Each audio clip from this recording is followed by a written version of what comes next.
Good morning and welcome to Sunrise. I am Alero Edu. Well, let me just tell you people why we are laughing. My life is under threat. Alero, I said she will beat me one day on air. She did. You want me to lie? And all because... He threatened me. I didn't threaten you.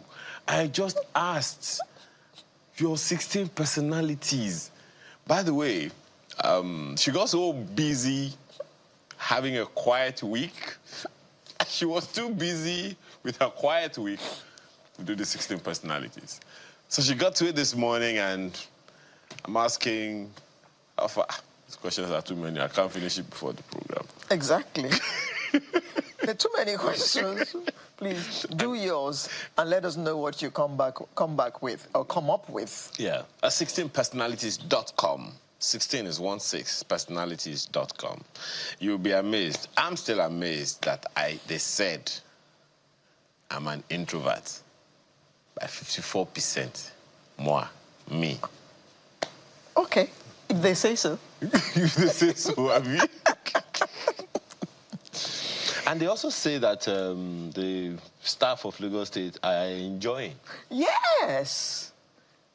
The governor has announced the minimum wage has increased. No. He said Lagos State staff are earning more. And he also said that the president very, very soon, very, very soon can be very subjective. Mm-hmm. But we've heard rumors some months back that some people said that the minimum wage could be announced by the president on May 1. But Lagos State has already done something about its own. Yeah, their own wage award. I think they doubled it. Yeah, and all. But we are not hearing anything from Labour about that one. They are now earning 70K or 70K. Minimum wage in Lagos. Of course, they will hear it when they get to the markets. When Yalata will tell them that pepper is now 500 naira. She wants it for Wokon. And Yatiti too. We hear pure water have increased. Pure water will now be 150 naira. But no, you still have even the pure water is not even full anymore. But it is still pure. Well, even that we're not sure of. NAFDAC, please tell us. They all carry NAFDAC numbers, but are they what? Are they pure water? No, I think... Are they potable water? They are grades to the... I think they are grades to the NAFDAC certifications. But you still haven't answered my question. Labour, we didn't hear anything about Labour. They're coming. From Labour about that. They're coming. Coming from where? Be patient. What kind of person are you? Patients are in the hospital. Be patient. Ni suru.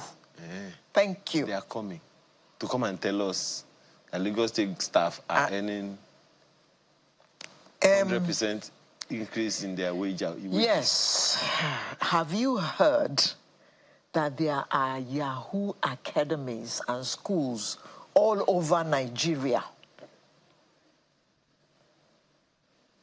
Are you asking me? Yes. It's been in the news. I think it was in February. In other words, you have heard. It's been. You at home, have you heard? School.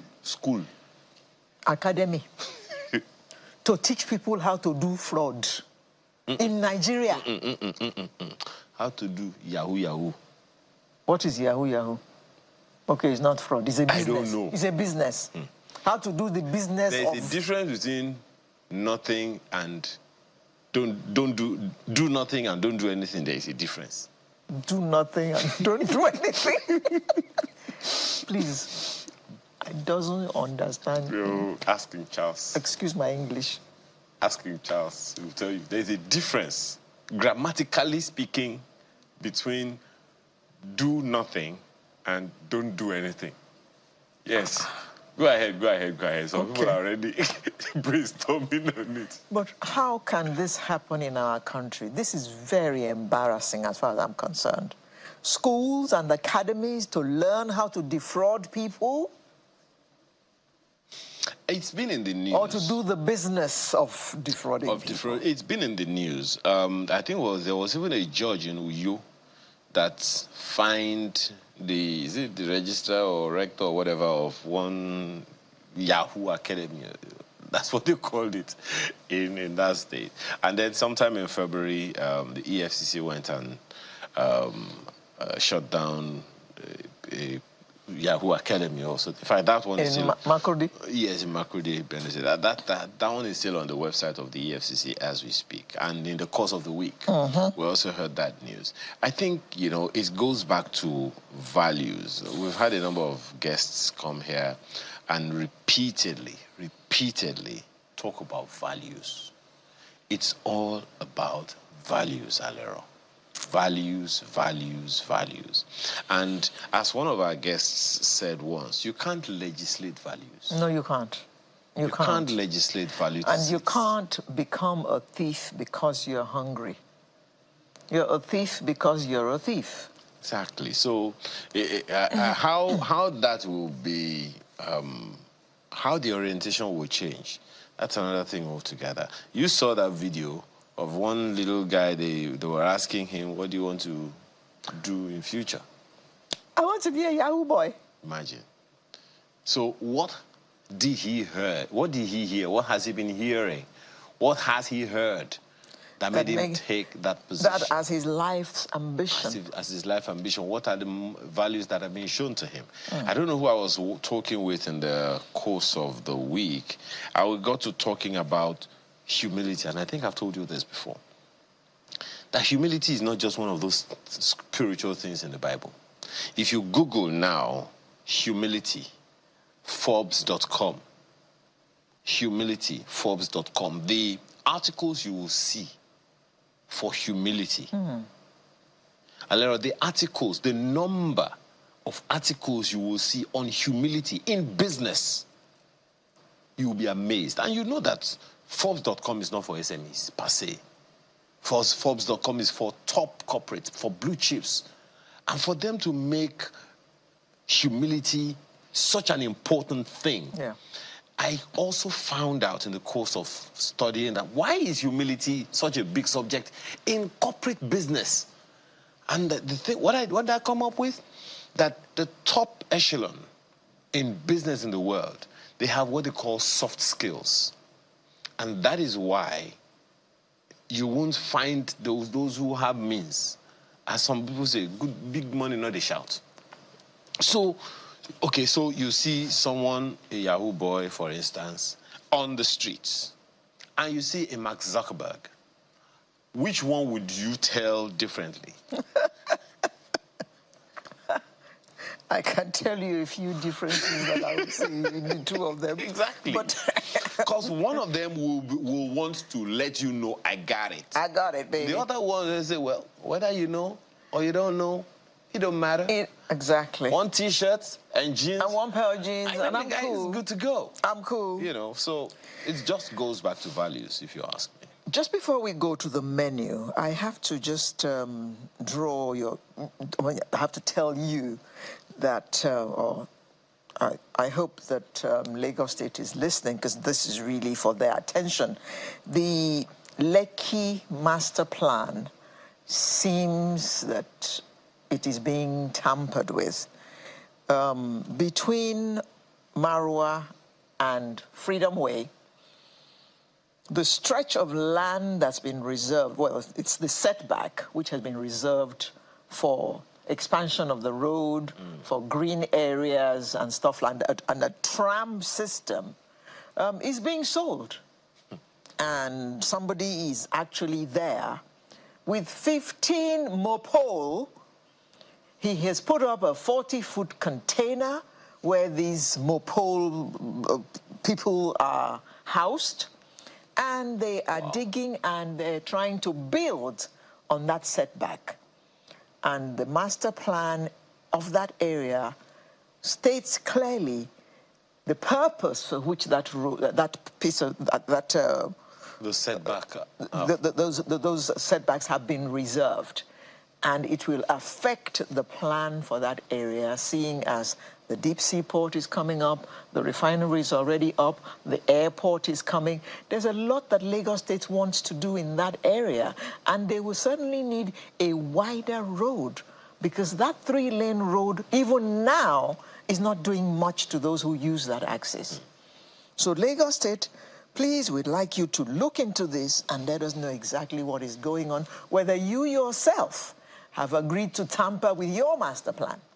Well, I would say, well, let me just hope, that Lagos State government, particularly the Ministry of Environment, That's the young man that's been going, or is it environment or urban planning or something? That's the young one that's been going around the state, yes, down some making sure that the master plan is adhered to. Exactly. So some people are aware of these things. So for someone who knows what, and they are not supposed to drive into the expressway. Your gate is not supposed to face the expressway.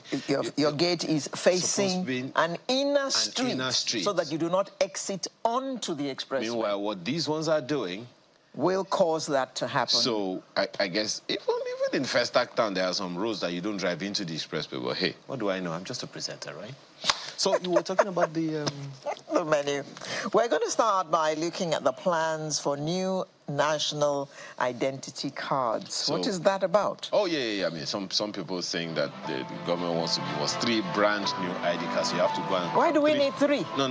That's what some people are afraid is going to happen.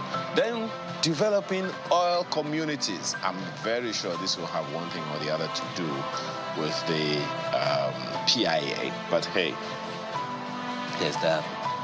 And then the Sigma Club of the University of Ibadan, they have a national secondary schools quiz. Interesting. And Lapis Lazuli is back again. It's the Kingdom Renewal Conference 2024. Conversation on that one later. Cancer protection. That's what we're talking about on our lifestyle segment. Possible. That's going to be very interesting. And then the Artist of the Week is also lined up. So you see, it's quite a bumper today. So you know what to do. Get your cocoa. Or cocoa. I'll be right back.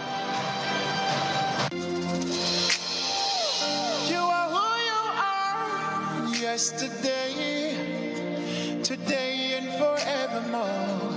What you say is what you do. You never fail, you never change. You are faithful till the end. Faithful God, I worship you. I worship you. You're too faithful to fail me. The song has been responding to treatment. You're too faithful to disappoint me. You've proven yourself in my life, and I've come to realize you're too faithful to fail me. You're too faithful to fail me. Oh Jesus, you're too faithful to disappoint me. You've proven yourself in my life, and I've come to realize you're too faithful to fail me. Hey, da, da, da, da, da. Oh, da, da, da. Hey, da, da, da. Yes, we worship. You are God. You are who you are. Yesterday, Today, today and forever. what you said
So it's time for some education, right? Yes.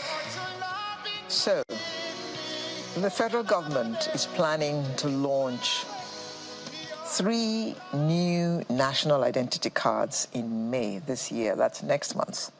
And the target is to provide cards for about 104 million citizens across the country. 104 million.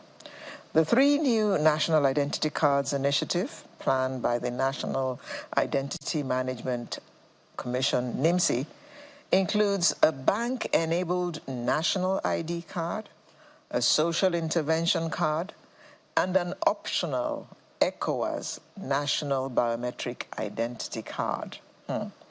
I'm sure you're thinking, why do we need 3?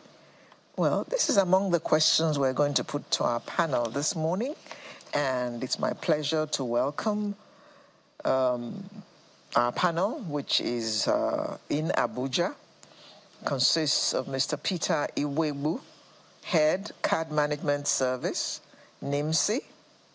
Good morning. As well as Nenna Achife, Head Commercial Business, Afrigo. She's also in our Abuja studio. Thank you, lady and gentlemen, for joining us this morning. Thank you for Mr. Iwebu, let me begin with you. Pleasure to be here. Why do we need 3 identity cards? Wow, thank you very much. In fact, I actually was planning to correct that intro. Okay. Because we are not issuing 3 different cards. Okay. What we are doing that we are issuing a general multipurpose cards for different multi-uses and different variants. So it's a multi-use case driven. What we are issuing is a single card program that addresses different use cases. And the immediate 3 use cases that we are addressing is the need for financial inclusion for payments.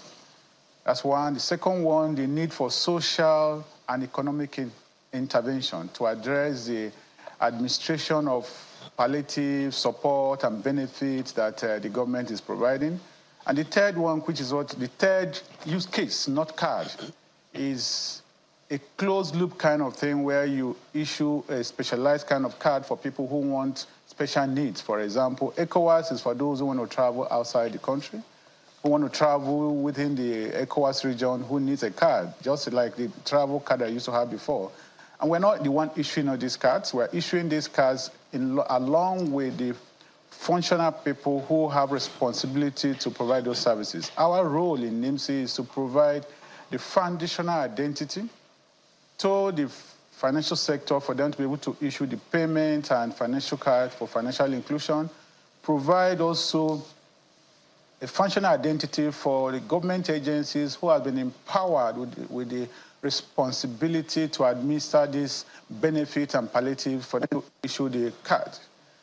And then lastly is we also enable by the law setting us up, we don't have the power to issue ECOWAS travel card.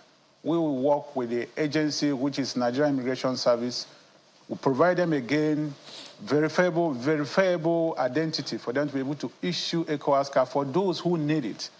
Related to that ECOWAS scheme too is also, we're also working with an agency called Nigerian Senior Citizen Center, who has a responsibility by law to provide for the senior citizens in the country, to also provide a kind of a use case for the senior citizen on the back of this single card. So in summary, we're issuing just one general multi-purpose card program that addresses multiple use cases in different variants. Okay. So it's just one card program that enables you to access different services. If it is banking services you need, we have a card that we're working out with the banking industry to be able to issue. If it is for access government services, the same card too can also be used to access those services. If it is that you require some special need for like the senior citizens, you can also use that same card to access that services. So it is one card, one simple card program that addresses multi-use cases. Okay. Mr. Iwebu, does this invalidate the card that we are carrying now? Okay, I wouldn't know the card because, you know, what we have found out is like there have been previous attempts to issue this card in a very sustainable manner to Nigerians, starting from a very long time when we started with a very simple card that has no functionality, just a plain plastic that were issued just for evidential identity. And then sometimes in 2014, there was an introduction of a smart card, which is supposed to now have about multiple outlets to enable people to do transactions and do other things. So those two cards are cards that probably you could be referring to. But what we are doing right now is that because these two programs have some challenges, have some issues, which is why it has not spread. People have not picked it up as much as we expected. What we have done now is to revive the entire program, we looked at the problem associated with these two attempts. First, government was to do everything from beginning to end. Like you also mentioned in the intro, we're not issuing 104, 108 million cards to Nigerians, because that was the attempt that were made before. Cards were issued, people did not really have need for it. Some of the cards were lying down in the NIMC offices, nobody picked it up. So what we are doing this time around is that it is case-driven, request-driven. So we are trying to define value for you to demand for the card. When you need the card for financial services, because right now you're having your debit card or what we call an ATM card, which enable you to do transactions. We have layered identity on it. We have put identity on it again to create more value for you so that can compel you, that can attract you to pick up that card if you want that. We have also introduced the social and economic intervention on it too, so that could also encourage you to request for the card and pick it up. Or you want to participate in any of the special schemes. In other words, we are not saying we are going to produce mass for 104 million Nigerians and then begin to just run after them to come and pick up the card. What we have come up now is that people will request for this card. People will request for the card based on their need. And then we can produce those cards and give them. And we are trying to de-risk the involvement of government to ensure that this program is sustainable. We're working with the banking industry, so the banking industry who are already used to issuing, say, debit card to their customers, can, on the back of their protocol, assist us to also make this card available to every Nigerians across all states, as against depending on NIMC to provide the card, to produce the card, to distribute the card, and to give it to Nigerians, which was what was done before, and then it became a problem. Secondly is that because of the challenges we have in the financial inclusion workshop of yesterday that we had, it was clearly brought up that over 30 million Nigerians who have need but has no means of financial interaction, have no means of being digitally included in the digital economy, are immediately going to be enabled by the time we start issuing this card, because those ones who are going to layer their payment token, that is the national identity card, on their NIN that they already have, so that they can immediately be able to do transactions. So therefore, we're not just giving them digital cash, as it were, but we're giving them digital money that they can use to do transactions. And so therefore, it's not compulsory for every Nigerian, but what we're making it possible is that we're creating a compelling reason why Nigerians will pick it. We're also creating different channels. For those who don't want to have a physical card, we have a virtual card that people can download and keep in their phone and their device and continue to use it. They don't want a physical card. Those who want a physical card, who doesn't even want payment, we're also making it available for them so they can pick up the card that has none of these use cases, but the same card program, but just that the enable use cases would differ from what the individual, what the Nigerian, what the card holder wants. So I think that's what we're doing. So therefore, the old card, as it were, for those who have the smart card that were issued between 2014 and today, we have the record about 20 million Nigerians. Our intention is to replace those cards with this new card based on a confirmation of need by the card holder. Okay, perhaps that's, well, I'm not sure how many people really get the point that you are trying to make, but I think it has a fair, advantage. However, just to be clear, the national identity number that many Nigerians have, does that still hold? Exactly. The national identity number is for life. Okay. It's only retired when Can I continue? No, well, Yeah. I just wanted to clear that. I mean, that one is still active. So the registration that many Nigerians had done, before now, both those who picked their cards and those who are using virtual cards that you talked about, like me, is that one still subsistent in the event that, as you said, some people may not want to pick up the old one or the new one? Okay. Yeah, the national identification number, it's for life. It's only when the person passes on, it's when we retire those numbers. Okay. But however, the NIN, as it were, which is national identification number, is a means of identification which requires by law that before you can accept this as a means of identification, it needs to be verified. And that verification means that your biometric has to be match what has been captured before we can confirm that, affirm that the person who brought the number is actually the owner of the number. It's there. So what we are layering now, that we have about 108 million Nigerians that have been enrolled and issued NIN. We're leveraging on that NIN to create value. And one of those values is what our art has actually captured, says that we should issue a general multipurpose card for different use cases. Okay. So this card we're issuing is on the back of that NIN to create value, to create additional value for those who are carrying those cards. Okay. Again, I talked about the financial inclusion.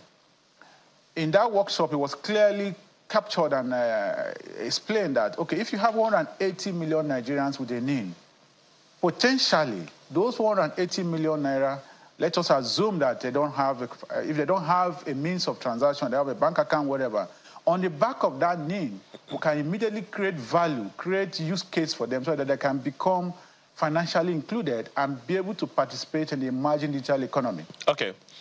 Therefore, the NIN is for life, it's yours, okay. It's for your life, you keep it, but what we are providing is we are layering on that NIN to create services, to help government, to help individuals. Okay. Well, let me ask Madam Achife.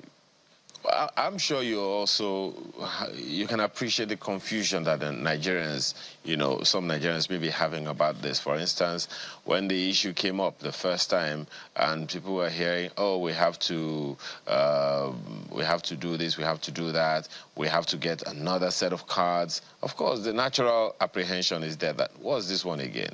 Because the information people had was, okay, they're going to get a bank-enabled national ID card, a social intervention card, and an optional ECOWAS national biometric identity card. I guess now we know. People have an idea from what Mr. Iwegu has said, that it's an all-in-one card. What are some other confusion or challenges people may have about this project that you are aware of and need to clear?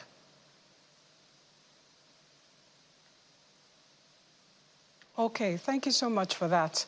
So I represent Afrigo Pay Financial Services, and we are the platform on which the e-identity card is layered on. So we are the National Domestic Card Scheme. So it's a card scheme that was created for Nigerians by Nigerians. So what we have here now is a card scheme that can offer all the services that is required by the e-identity and also additional products on the card scheme. Now, I know people are confused about it and all that, and I'm going to let Dr. Peter speak more on the NIPSI card, but I am here to actually share more light on how the Afrigo Pay domestic card is going to help bring all those initiatives that the NIPSI has in place to light. So, like I said, we're the domestic card scheme. We are the scheme on which all these features and benefits will ride on. And by virtue of who we are and what we do, we're here to ensure that there's domestic autonomy when it comes to our card and payment system. So we are the platform on which the payments aspect of this will ride on. So customers can now have a card that will act as a payment card layered with identity on it. So the value that this card is going to bring is going to be a whole lot more than what was had before. You can use it for social interventions, like Dr. Peter had mentioned. You can use it for government to people, people to government, business to government payments and taxes and the like. So the card comes in many variants. So you have your debit card, prepaid card, virtual card, your contact and contactless. You have access to web payments and gateway. So the point I'm trying to make really is that we should look at it as something of national pride, the domestic card, but at the same time understand that there's coming with more value than what we had before. So we encourage people to not be confused. Like Dr. Peter said, when it's NIPSI, I don't believe NIPSI is coming in to force people to get multiple cards. Instead, people are being given the option of having a card that will add even more value to them. So this card is going to foster financial inclusion, which is one of the value propositions for AfriGo, domestic card. It's going to fund social interventions by the government. People will be able to pay taxes, and the government will be able to make disbursements to people as well using the AfriGo domestic card. So while I'm encouraging everyone to embrace the NIMSI card, I'm encouraging everyone to embrace the domestic card as well as a symbol of national unity. So I don't want people to be confused by it. People are not going to start getting multiple cards. They're going to have a card that suits their purpose in different variants. So whatever purpose you want to meet, you're going to have a card that will serve that purpose. And it will be layered on our card that was created by Nigerians for Nigerians. Thank you. You said earlier that this new card is going to be optional. But now that we're being told all the things that one can do with this card, would you not advise every Nigerian to go ahead and ditch the old card that they had and go for this new card? And if that is so, we're not hearing a lot of awareness being created for the need for all of us to have this card. Okay. Thank you very much for the question. I think what we're doing today is trying to create that, we're beginning to create that awareness, try to synthesize Nigerians. Not enough. For them to understand the value that we have designed and inbuilt into this new card, so that once we begin to issue it, they will come for it. We are not compelling. Why we're doing today, there is no compulsion because of our experience in the past, where cards were printed with the belief that people are going to come for it, and they never come for it, and the money was wasted. So money was spent in terms of printing that card, and it's occupying space. So we are creating the awareness right now for that Nigerians can understand the value that we have inbuilt into this card. The value I built into the card is that, one, it is secured. It has almost 12 security layers that were built into it. It is easy to access, unlike the previous one where you must walk into a NIMSI office before you can get it. We're partnering with financial institutions, agents across the country so that people can go into those locations and pick it up. We have also created a self-service portal where people can go online and request for the card and indicate how they want the card. They don't want any particular bank to issue it for them, the location they want to pick it up, when they want to pick it up, and if they even want it to be delivered as a special service to them, all those things they can select online and indicate. We have also made it in such a way that this card is offline and online enabled. The reason why that is so important is because of the nature of Nigeria, the terrain in Nigeria. A reasonable number of Nigerians living in remote areas, the access to network is challenged. So this card enables them to be able to do transactions even when that network is not reliable, it's not available. It's offline because the card itself contains wallets that you can use to store value, to store money. And people can use that wallet on a device to be able to encash and do transactions without necessarily waiting for an online authentication or whatever. So those are things we have done. It's also like Nena mentioned, it's contactless. So it's seamless usage for those who know. And then like you already explained, currently we do not issue a virtual card online for now. What most Nigerians do, and they call their card, is that the NIN, which is what you normally give when you enroll first, is a NIN slip that gives you your number. What most Nigerians do is that they take that NIN slip and go laminate it and keep it and continue to use it. It's really not a card for us. It's just a number which, by design, was supposed to be more like private and personal to you. And that number is useless until it is verified. But this card provides you an evidential photo ID because your picture is on the card and also your details is on the chip. Okay. So therefore, it's a bit way of carrying your identity that can immediately be verified, and also enable you, for those who have been enabled in the financial sector, to be able to do transactions, to make payments and whatever on that platform. One of the key things that we also need to bring out here is that... So just 1 second, Mr. Iwebu. Mr. Iwebu, my apologies if you can hear me. If you're not issuing digital ID cards for now, what happens to the ones we have right now? Okay. I was just trying to explain to you that what you have there is your NIN number, national identification number, which has been programmed in such a way, it's your number. It's not a card. It doesn't have any of all these functionalities that we're discussing. It's a number that we issue to you whenever you enroll, so that you can have it for your net use. And that number can only be useful based on the law if it is verified. Which means verified means that you need to key it into a system or put your biometrics so that your details can be verified by whoever wants to use that identity. So that's what people have been laminating. It's not really a card per se, but people have laminated and they're using it for that purpose. So what we're bringing up now is a card, a smart-based card that has a lot of functionality that people can subscribe to and pick up and use it for the different use cases that we have enumerated.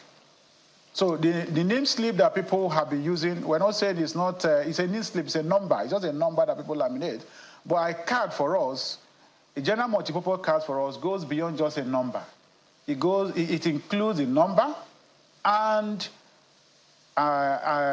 use cases which you can use. It include the number and functionalities and services that you can use that card to access. Okay. Like I mentioned, payment, banking, government services, and many more. Okay. Mr. Iwebu, you say that the NIN is forever. I can therefore assume that if I decide to get this new card, my NIN will be on this new card, correct? Exactly. Okay. Now, the NIN is the basis for the issuance. If you don't have the NIN, no card. Okay, fine. So this project takes off in May. When in May does it take off, and how can one acquire one? Okay. Let me talk about the process of getting the card, then I'll come back to when people can acquire the card. The process of getting this card is first that you must enroll as a Nigerian. You must have your NIN, National Identification Number. Once you have enrolled and you have a national identification number, there are three channels you can use to request for the card. The first one is that if you have if you have access to internet or a mobile app or whatever you have access to, you can download the mobile portal, and that portal is available on NIMSI, will be available on NIMSI website, and also be available on the participating bank platforms. You can go there, fill the form, request the first thing that is required to put your NIN and put your date. And if your NIN is validated as authentic, the system will pull out your details, and that details will not be used to prime the card, and then based on your choice, what you would have indicated when you are making this request, the card will be delivered to you. Second one is that you can walk into any of the participating bank branch. The bank branches also have access to the same portal. They can make the request on your behalf. When you supply them your NIN and all that is required, they verify the NIN, the card can be processed based on your choice too. If you want to pick it up from that branch or you want to pick it up from somewhere, the card will produce and deliver to that location. Or you don't have a bank nearest to you, but you have a NIMSI location close to you. Go to a NIMSI location or any of its authorized agents. Agents are going to be authorized to be able to do that. Any of the authorized agents that is closest to you or NIMSI location, you can also go there supply them with your NIN. They will validate your NIN. Once your NIN is validated, the process of the production will commence. And once it's produced, you can pick it up based on what you have also selected. Okay. There's another category of people that we're also going to issue card. We are working with a couple of government agencies for the intervention, for the use case for intervention. Those people we are going to gather them together and produce a mass card for them because it's a program. For example, I'll give an example. If you want to support the fishermen in Ondo State, you probably have a database of those fishermen that you want to support.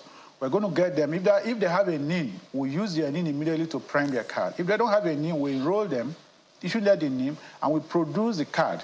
What we are working on now is to be able to do that instantly. So therefore, if we have a cluster, we can sit under the tree, enroll the people, issue the card, and produce those cards for that intervention purpose immediately to them so they can immediately be enabled to enjoy those benefits that the government wants to make available to them. Those category of people those category of people do not really necessarily to make a request to us. It is a program that has been designed to support them that will give us those their data and then we'll produce those cards for them and make it available to them. Okay. Well, let me ask. So the last one I mentioned, which yes. is my apologies. Let me ask Mrs. Madam Achife. You know, you were talking about security features the other time. And, you know, the picture that just came to my mind is that of someone who just goes into, you know, a restaurant or something and you want to pay. You don't even need to slot it into you put your card into any slot. You just tap something and then, you know, the payment is made. So if that is the way it is, tell us about the security, because I think it is just easy for someone to just put something behind you if they know that your card is in your back pocket. Just move close to you. You get the picture that I'm trying to pick, you know, to paint. So help us understand, what are these security features that protects the user of the card, particularly for financial use? Okay, thank you so much. I know that that would be a great concern, but you don't go into a payment card program without having proper security in place. First of all, everything comes from ensuring that the right person has initiated the request. So that's the customer, right? And in initiating this request, especially when it comes to contactless, there will be security processes put in place to ensure that the level and the extent of exposure that the customer, who is the one in charge, enables for that card is the only thing that will make that card work. So you might have a situation where there will be PIN enablement, or there would be limits to how much can be done using that card feature. But there are so many security layers that have been put in place, which I really would not want to elaborate more on, but I want to make it clear that you start by properly identifying who is requesting for that card, and then you ensure that all the security features are in place, again, up to the point where the customer is comfortable having that feature available on the card. So if, for instance, I'm only comfortable and my risk appetite to having a contactless card is set to a limit, I'll ensure as a customer that that limit is maintained. And I, as the card scheme, will ensure that there's no way that that can be flouted or contravened by anyone or anyone trying to gain access to the customer's card. So you're not going to be walking around and people are going to be patting your backside, forgive me, and then having access to your funds. No, we're not going to let that happen. Okay. So as a card scheme, all those security layers are in place to ensure that there's no flaws or anything of that sort. Okay. I think people should be comfortable enough to want to go this route. Yeah. Does it require renewal from time to time? Yes, well, absolutely. But the beautiful thing about it is that it's going to have a longer period before you need to renew it. I mean, we renew our international passports and the like. So, yes, there will be renewal, but it's still your identity. And the period it's not going to be the regular period. It's going to have an extended life cycle. So, yes. So it's a card that expires over, what, say 5 years, 10 years? Absolutely. Okay. All right. But Dr. Peter can, and I'm speaking from the AfriGo card point of view. We're going to have all those features in place. And Dr. Peter can speak from the NIN point of view, which is also layered on Africa. Thank you. We're running out of time now. I just wanted to, take some issues up with you on that. You know that generally, and this is, generally people are petrified, apprehensive about technology. Now, how does this card promote inclusion? Okay, great. Okay, thank you very much. That's part of what we did by design. From the design of the card from the beginning, we worked on exclusivity, which is the reason why we are doing biometric. Because we imagine that a lot of Nigerians remembering their PIN for them to be able to use to do transactions may be a challenge. So what we've done is have enabled biometric, which means that once you have your biometric in the remote area, you will be able to do transaction based on this biometric-enabled verification. You can be able to do transaction on it. And in terms of the security, you talked about the contactless. I just wanted to go back to that to say that contactless technology is a bit standard. It's a bit matured now all over around the world. There are protocols which has been defined, embedded in it to ensure that you don't just tap and go. People cannot just tap when you are walking on the street and collect your money. So there are already some security measures that are defined, embedded in the design. Okay. But in terms of making it easy for Nigerians to pick up the card, the bottom of the pyramid, as I explained earlier on, we're going to them to deliver it to them. Okay, Mr. Well, thank you very much. We've run completely out of time. I'm very, very sorry. We've run completely out of time. Thank you very much. But we hope that word will keep going out about this card so that when you start issuing those cards, we will actually go out and get them, since you have explained to us how useful this card is going to be, as opposed to just the national identity card which we had before. Thank you very much, Mr. Peter Iwegbu, who is Head Card Management Service over at NIMSI, as well as Ms. Nenna Achife, Head Commercial Business Afrigo, both of whom joined us from our studio in Abuja. Thank you very much for coming to enlighten us this morning. We hope we'll hear more about this project as time goes on. Sunrise will return with another interesting topic in just a moment. Do stay with us.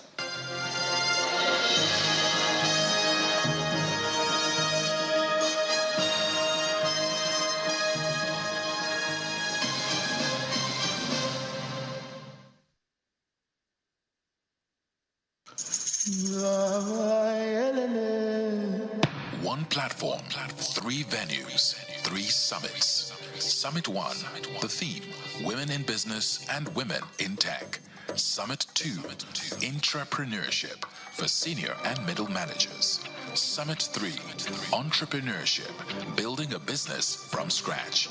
Speakers at Summit 1, Women in Business and Women in Tech are Ibukun Awoshika, Nike Ogunlesi, Eitope Kola Oyeneyi, Bode Abifari, and Nkebet Meshele. Date 1st of May 2024. Venue is the Covenant Temple, Lekki, former 4th Roundabout, Chisco Bus Stop, Lekki. Time 9 a.m. Admission is free. To register, visit www.theplatformnigeria.com/register. This event will be broadcast live on Channels Television. Powered by the Covenant Nation Global. Do you know that you can now print all your essential items for events without even having to leave your home? It's the CastPrint Combo Deal for all events. Yes! Weddings, conferences, birthdays, burials, etc. Starting from 495,000 Naira only. You get 50 invites, 50 A2 size posters, 50 16-page brochures, 1 large backdrop banner, 1 roll-up banner, 50 jotters with pens, and 50 souvenir carrier bags. Whatever event you're planning, we can adjust to your budget and quantities. Just send your pictures and other information through WhatsApp, and we shall send a design for your approval. Approve your design, and we will produce with super high quality digital print technology. We can even arrange delivery to your location. Call us now on 0913-156-5016 or 0812-794-9323 or visit our social media pages. CastPrints, digital printing at super speed.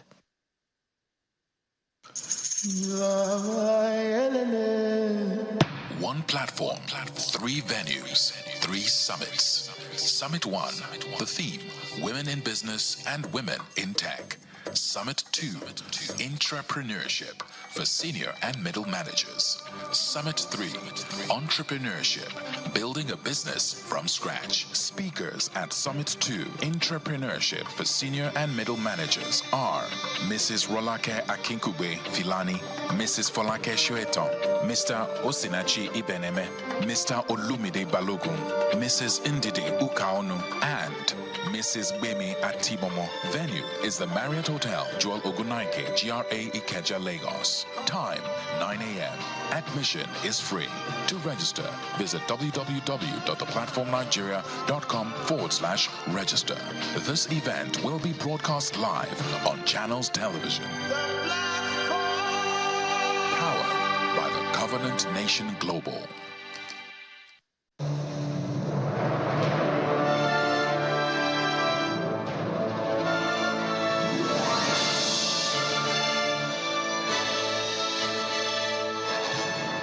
Cube is available in beef, chicken, jollof, and shrimp flavors at attractive prices of 100, 200, 500 naira, along with saver and super saver packs.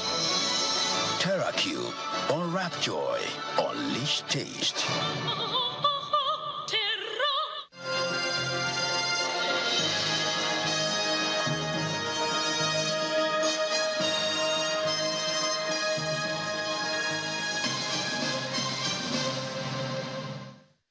Well, that is definitely not a pleasant sight, what you saw in that slide. But, you know, the Shakiri community in Delta State, you know, in the south of Nigeria, have gone out again, crying out, seeking government intervention over their plight.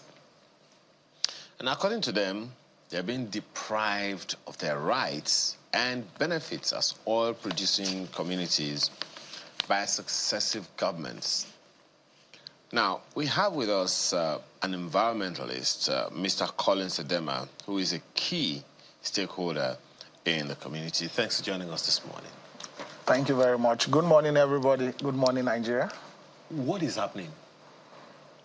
It's crazy, actually. As they say, what's going on? It's really crazy over there. The Shekiri people, like I've always said, has not been known to take up arms against the federal government, even though we've been a nation on our own since 1480 AD.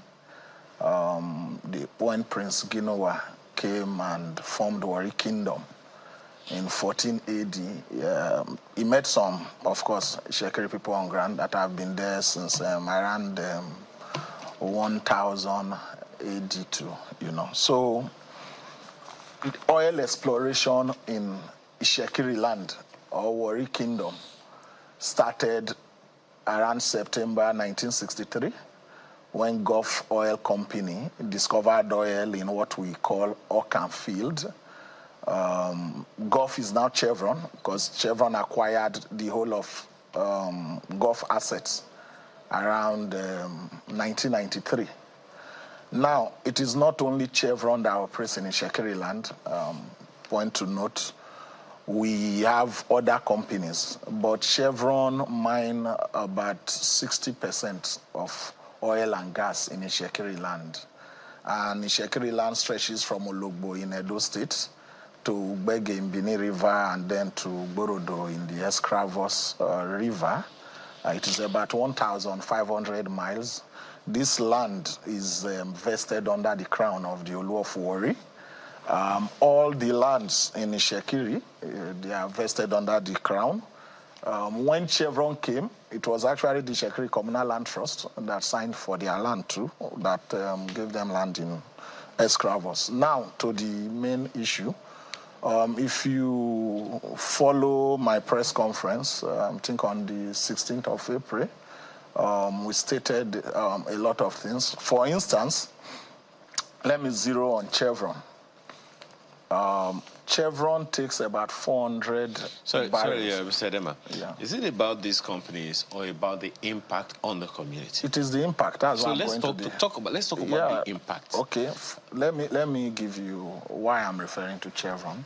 The Shekiri nation produces about 600,000 barrels of crude oil to the NMPC across different IOCs and, of course, companies.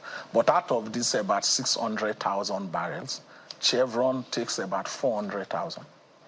I don't know if you get me. That's why I was zeroing on them. But apart from that, we also have gas, natural gas, those that are actually treated also by Chevron at the EGTL plant. And this oil exploration in our land has caused a lot of environmental hazards. Like all other exploration in the world, there is normally what they call the environmental impact assessment for every project. When you are carrying out project in Noka, Meiji, Meta, these are oil fields. The Shekiri nation have about 20 offshore fields, probably 18 swamps, feed. Oka, that I mentioned earlier, the first one has about 60 oil wells. Mere has about 50-something and all that. Now, when this environmental impact assessment has been done, there are recommendations because oil exploration comes with pollution.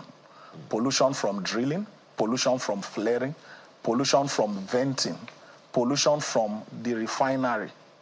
Now, our refinery in Warri is just about 1 kilometer from the Warri Royal Cemetery. The Warri Royal Cemetery is a national heritage. In fact, it has been designated so by the federal government of Nigeria. There are ancestral trees there, there are medicinal trees, there are a lot of natural things that needs to be protected. Now imagine the refinery that is just 1 kilometer away, the Warri Petrochemical, Warri Refinery and Petrochemical Company. When they are in operation, they give out pollution to the underground water that leads to this Royal Cemetery. They give air pollution to the air, and this pollution affects photosynthesis of the plants. Now, you have the BTEX gases, which is benzene, toluene, ethyl benzene, and xylene. You also have of course, what we all know as greenhouse gases, methane. Methane is 25 times more hazardous than carbon dioxide. Carbon dioxide lives, of course, longer, hundreds of years. Methane is about 25. My apologies again, Mr. Edema, because I would like for many people to really understand what the concerns of the Shekiri community are, because what concerns Nigerians is not whether or not, there are opportunities in the petrochemical sector. We know that there are. But how these things affect the people positively or negatively, I think that's what's really, really of concern. For instance, we understand that there are, community trust funds, where these oil exploring companies pay royalty for the development of the communities. So one would expect that it would douse the agitation of the host communities. I think what you should first ask is if there is one, then what is the percentage of money being paid compared to what they are taking from us? Normally, there's no company that pays royalty, actually. Royalty is paid to the federal government. What they have, like Chevron, again, they used to have what they call high RODC. That is prior to this new one, PIA. Now, the high RODC, the Shekiri RODC, because they are for all other people. The Shekiri only receive probably about 500 million a year, while Chevron takes about $30 million that 500 from us million, in a day. Just a second, sir. That 500 million, how is it utilized? They determine how it is used, Chevron itself, because they set up a committee. Oh, they do it by way of CSR? Yes, they do it by way of CSRO. They monitor what is being done. Is it in consultation with the people? Do they ask the people what they want, what they need? Actually, the template setting up the IRODC, as I know, is supposed to be for them to ask the people what they need. But do they do that? But they don't do that. That's where I'm going to. It's supposed to take care of employment, for instance. They don't do that. I give you an instance. In 2002, prior to the IRODC, Shekiri women went to Escravos to do protests because of employment, CSR and all that. They had an MOU. Chevron jettisoned the MOU without treating it after signing. They now formed IRODC 2005. They brought up the template of the IRODC on their own, called some of the leaders and all that. They did that. Now, you are supposed to do employment. Around that time, they came up with what they call the VTP, Vocational Training Program. It's a graduate training program for operators and maintenance technicians. Around 2008, when they were doing the third batch, normally they say they are equal opportunity company. They don't give preference to people from any part of Nigeria, whether you are oil producing or not. And this is not supposed to be so, because we bear environmental hazards that have caused erosion in our land, that has caused our ocean surge and taken almost 90% of the whole of Ugborodo. Chevron knows this. They relocated Ugborodo people from the back of Please speak to that employment thing. No, I'm going there. No. Because it's not about one organization. Just as you said, you mentioned NNPC, using them you mentioned as example Shell. now. You know, it's the impact. That's why I'm going to now. Just be patient. We don't have much time. We don't have much time. After relocating our people, now in 2008, there was an employment process. You say you are equal opportunity. Once you pass, is on merit. About 180 or 200 Ishekiri passed. They took only 20-something persons. They said the Ishekiri that passed are too much. They cannot take all of them, irrespective of the fact that they passed on merit. Now, you now said they will call them batch by batch, or they will call them some people later. Around 2013, they called a few of them. They resumed. They were supposed to be converted as staffs after the training. Now, since 2013 till now, as we speak, these people have not been converted, even though they are doing the same job as Chevron staffs. They work in all Chevron platforms. Okay. They are there. They call them VTP5 and VTP6. They are two sets. They are there. And right now, Chevron came up that they want to do employment after over 10 years of placing ban on employment. Yeah, employment is just one of those opportunities, right? You know, Alero asked you about CSR initiatives. How far-reaching are they? The only thing, Chevron, you can see in our land, if you want to go for fact-finding, you can do that. The only thing you can see is just some houses. Okay. Now, these houses are built on lands that are facing erosion, sea surge, like Oriri community. So if you build the house in 6 months, the house is swept under the ocean. So what's the point in building the house? There is need for more. How about those interventions of the NDDC and other presidential interventions? Are they not of any impact? They are not of any impact because, one, the NDDC, for instance, is like an agency for political remuneration or political award for political parties. The people don't choose who represent them on the board. So it is not making impact? Not at all. It's also interesting that the minister, I think the two ministers in the petroleum ministry in Nigeria, they're all from the South-South, right? And of course, we know that the South-South region is generally where the oil-producing areas are. Aren't they seeing all these things? Because I'm sure it's not just the Ishekiri Kingdom people that are talking. I told you before that the NDDC, or whatever, Ministry of Niger Delta, they are for political patronage. It is not the people that... So are you then saying that they are of no significance? Of course, their first point of loyalty is to their party. Okay. To give back to whoever appointed them, not to the people or to where they come from. That's where one of the major problems is. But we often hear about Shekiri leaders or the leaders in oil-producing areas collecting monies that are meant for the communities for their pockets. No, that's not true. I'll be honest. For instance, like Chevron, that is the only thing they set up, and they monitor the funding. If at all people prefer the fund, they steal from that fund, it is because it is in collaboration with the oil company in question. It's not that they pay any leader money directly. The only thing they can say is probably the leaders take advantage of I'm from oil producing community and I seek for contract from them. Okay. No company, no oil company will dash you money. Okay. All right, so we have authorities in the states state government authorities, federal government agencies like the NNPC, Chevron, and the rest of them that you mentioned? Have there been any overtures to them? Has there been any attempt to contact them? We have always done that. Between 2016 and 2020, I was president of the National Association of Shekiri Graduates. It's an alumni body. We seek for employment. We've written to state government. We've written to the House of Reps. In 2018, we were invited by the Committee on Labor. So what has come out of all of this? Nothing. After everything, they tell you, okay, we'll do this, we'll do that. When you go, you are forgotten. Okay. Well, one thing that we can say is that this is definitely not the way I believe that, the Petroleum Industry Act is supposed, because the Petroleum Industry Act, for instance, has certain, provisions that it recommends to host communities. Let's just hope that by this conversation that we have had and the efforts that you have been making, someone will make overtures shortly. We have to thank you very much this morning for being here. Thank you very much. Collins Edema is an environmentalist and a key stakeholder in the Shekiri community. Thank you again for your time. Thank you for having me. Okay, that's another very interesting one gone, but there is more where that came from. To stay with us.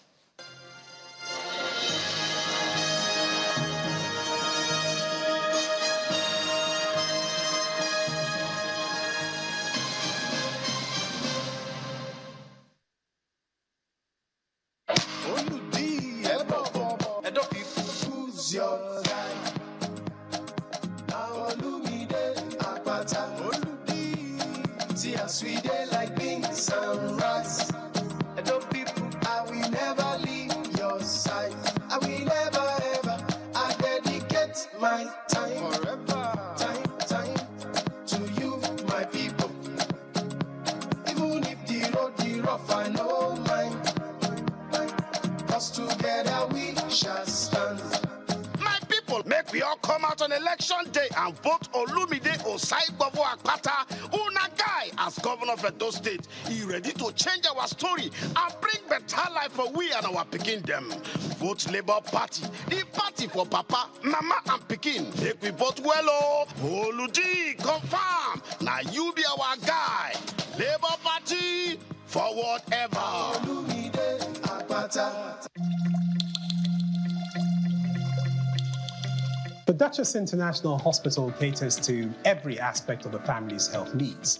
A one-stop shop for maternity and child health services, emergency medicine and critical care, medical and surgical subspecialties, dental and eye care, and a range of other subspecialties and services, all available at a single location right here in the heart of Ikeja.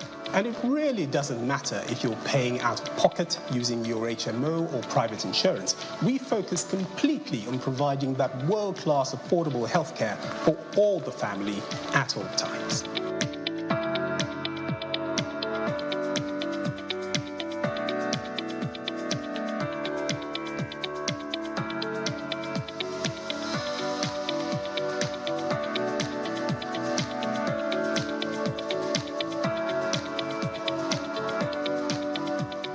Imagine lovely meals you can cook with these ingredients.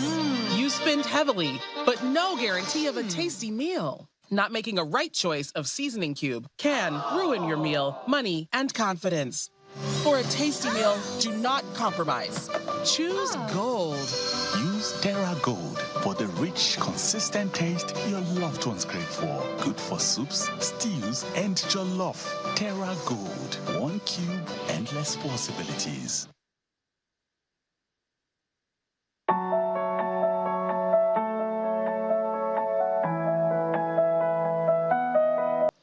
Now, let me just put it out there that the Sigma Club is a club of the University of Ibadan. We know. Don't be harassing us. Don't be jealous. We know. That's my school, by the way. We know. So I am hosting my people. Carry on, interview yourself.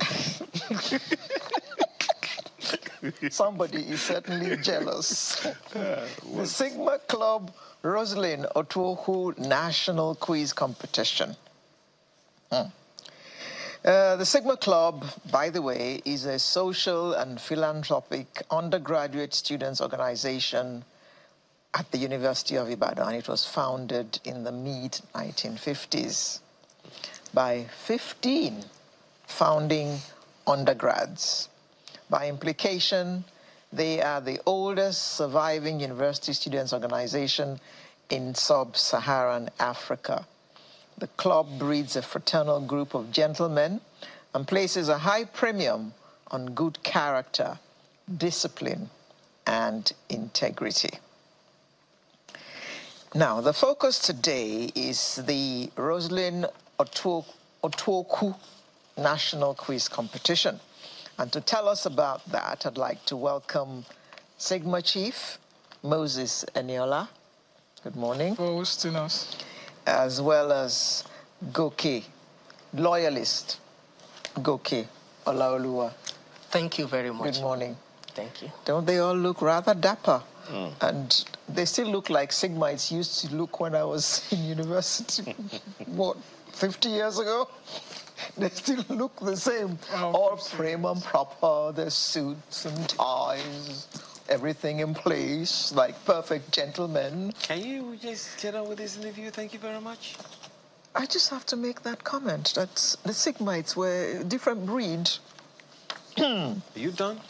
Yes. Before we talk about the competition, tell us a little bit about the Sigma Club. Well, I will just add to what you already said. Oh, about them being gentlemen. Okay, all right. I'm really happy to know that you passed through the University of Ibadan, where you experienced Havana Musical Carnival.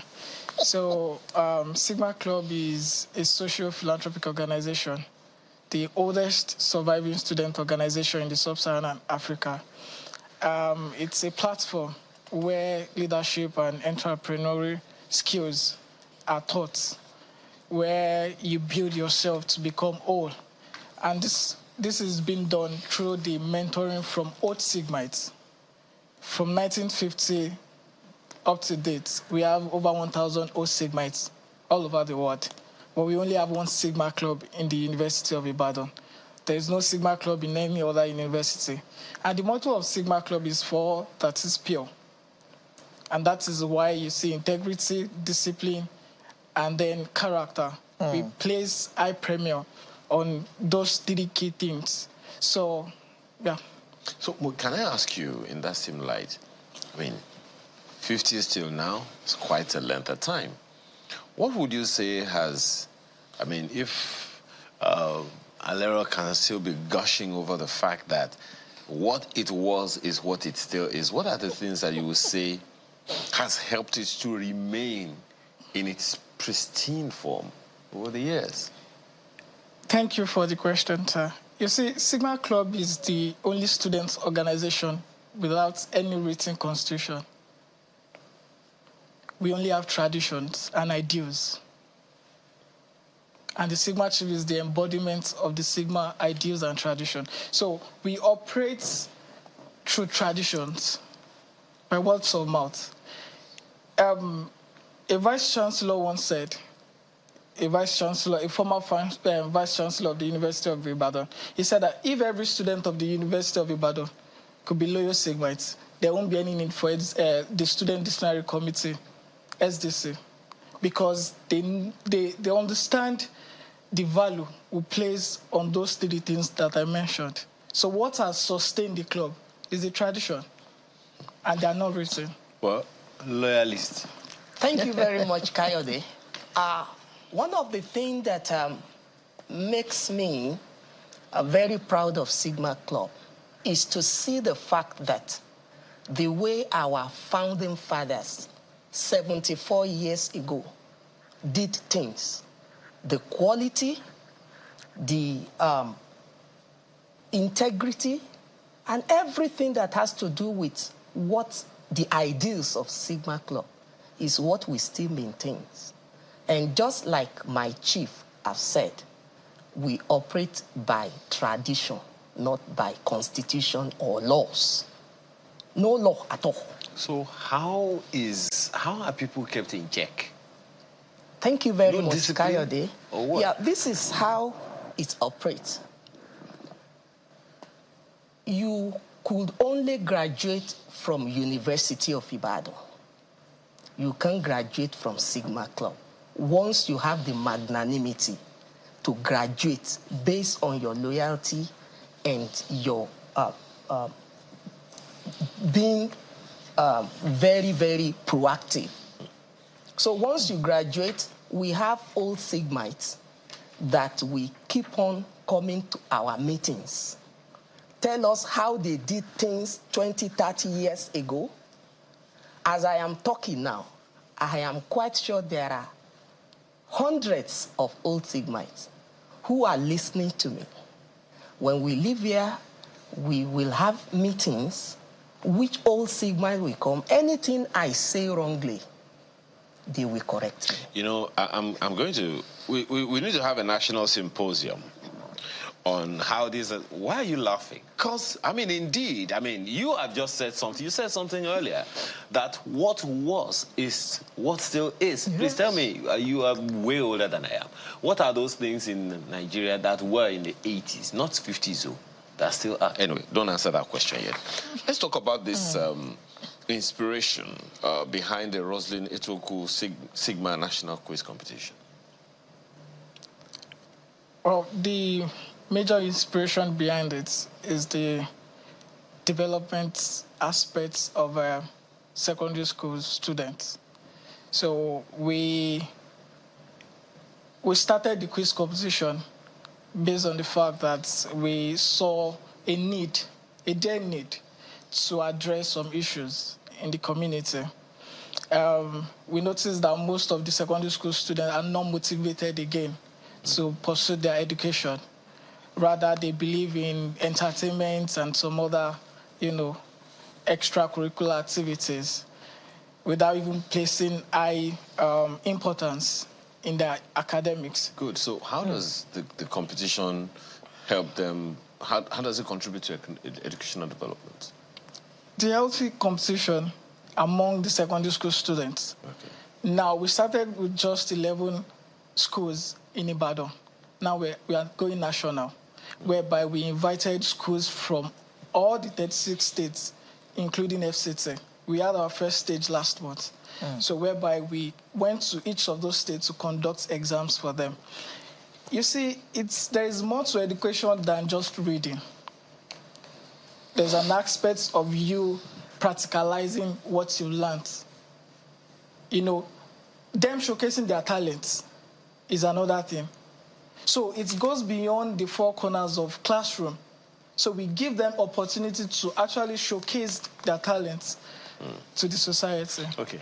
In parentheses, who is Roslyn Etoku? Well, Roslyn Etoku is a mother of the sponsor, the mother of the sponsor. Ah, it's a sponsored program. Yes, it's a sponsored program by Rams Foundation. Rams? Rams Foundation, yes. Who's Rams Foundation? R-A-M-S. Yes. Rams Foundation. Well, that's another topic. You have to come and pay another whatever it is that got you here to talk about that one. But, so the modalities, talk to us, Loyalist Goke, about the modalities and structure of the quiz competition. Okay. Thank you, Kayode. The modality is to... Ayo. Oh, sorry, Ayo. I'm sorry for that. Oh, no, well, my apologies. It's all inclusive. We will ask schools to register online. No paper form at all. No need to go to anywhere. Anywhere they are, in the corners of their home, they see our flyer. You just register your school. That's all. So after registration, in every state, we collate those that register on that online registration platform into state by state.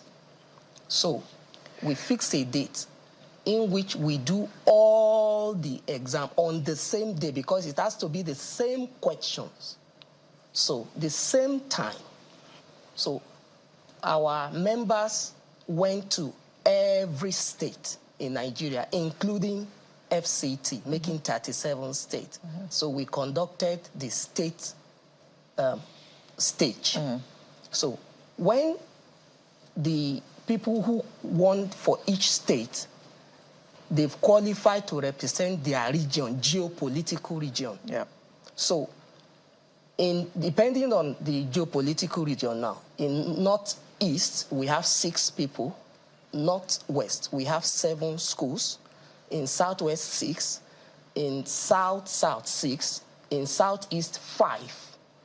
And in North Central, 7, including FCT. Okay. So they will all do their exam next Saturday. That's on the 4th of May. So a champion will emerge from each of the geopolitical zones that will represent them on the grand finale day. Which is? We will fix that after May 4th. Yes, the complete WAEC, because most of the students that are into the competition, some of them are writing WAEC. So until after WAEC, that we will fix the... What is the grand prize? Yes. The grand prize is 1 million naira. 1 million for the go to national... the school? For the school or for the individual? For the students. Okay. For the school. However, they will have won some prizes. For state, is in the build-up. For state, 100,000 per state. Okay. How does Sigma ensure integrity and fair play in this? Well, to answer that question, we set our questions ourselves. And we do not have any school in mind to emerge as the winner. So there is fairness. Once there is fairness in setting the question, I believe there won't be any issues of, I think they're placing, there's a priority on a particular school. So we have the standard. Sigma Club is known for integrity and discipline, and we still maintain that. And that shows in everything we do, in all our activities, including the quiz competition. Okay. Is there a platform that people can go to find out information about You can this? go online, sir. Where? Online. Google it. Go to our website. Check it. What is it? Sigma website? Sigma Club University of Ibadan. Then you can add the quiz. Sigma Club University of Ibadan. It's online. Okay. You know, because, I mean, that's also, as Loyalist Goke has said, people will need to know where to go, and so that no one is saying that, you know, there is favoritism and all of that. Now, in the event that some people are having difficulty getting any of these, how do you solve that problem? Okay, I think that's sigmaclubui.ng. Is that it? Yes, you can see that. sigmaclubui.ng. That is the website of Sigma Club. Okay. Well, we've run completely out of time, but just one last word. What category of people? Is there an age range? No, there is no age range as long as the child is in senior secondary school in Nigeria. SS1 to SS3. SS1 to SS3, both public school and private school. No discrimination whatsoever. Okay. So they just go to sigmaclubui.edu.ng. Yeah. And even the total price is 9 million, or up to 9 million naira. Total price for the star prize? For every entire quiz competition. Oh, amazing. So those who have won at the state level now have collected 100,000 each. While regional is 250,000. Interesting. Okay. The final 1 million naira is the star prize. Second, 750,000. Third, 500,000. And so because we have 6 of them, fourth, fifth, and sixth will collect 100,000 consolation prizes, apart from transportation costs that we bear. Thank you. Sigmite Moses Eniola, who is the Sigma chief himself, and Loyalist Goke Olaoluwa. Thank you very much for coming to tell us about the Roslyn Etoku Sigma National Quiz Competition. We wish you all the best. Thanks so much. And we hope that you will send us the results so that we can at least announce the results on our program. Definitely. Thank you very much. And good luck. The state result is even here, but... Yo. Sunrise will return in just a moment. Do stay with us.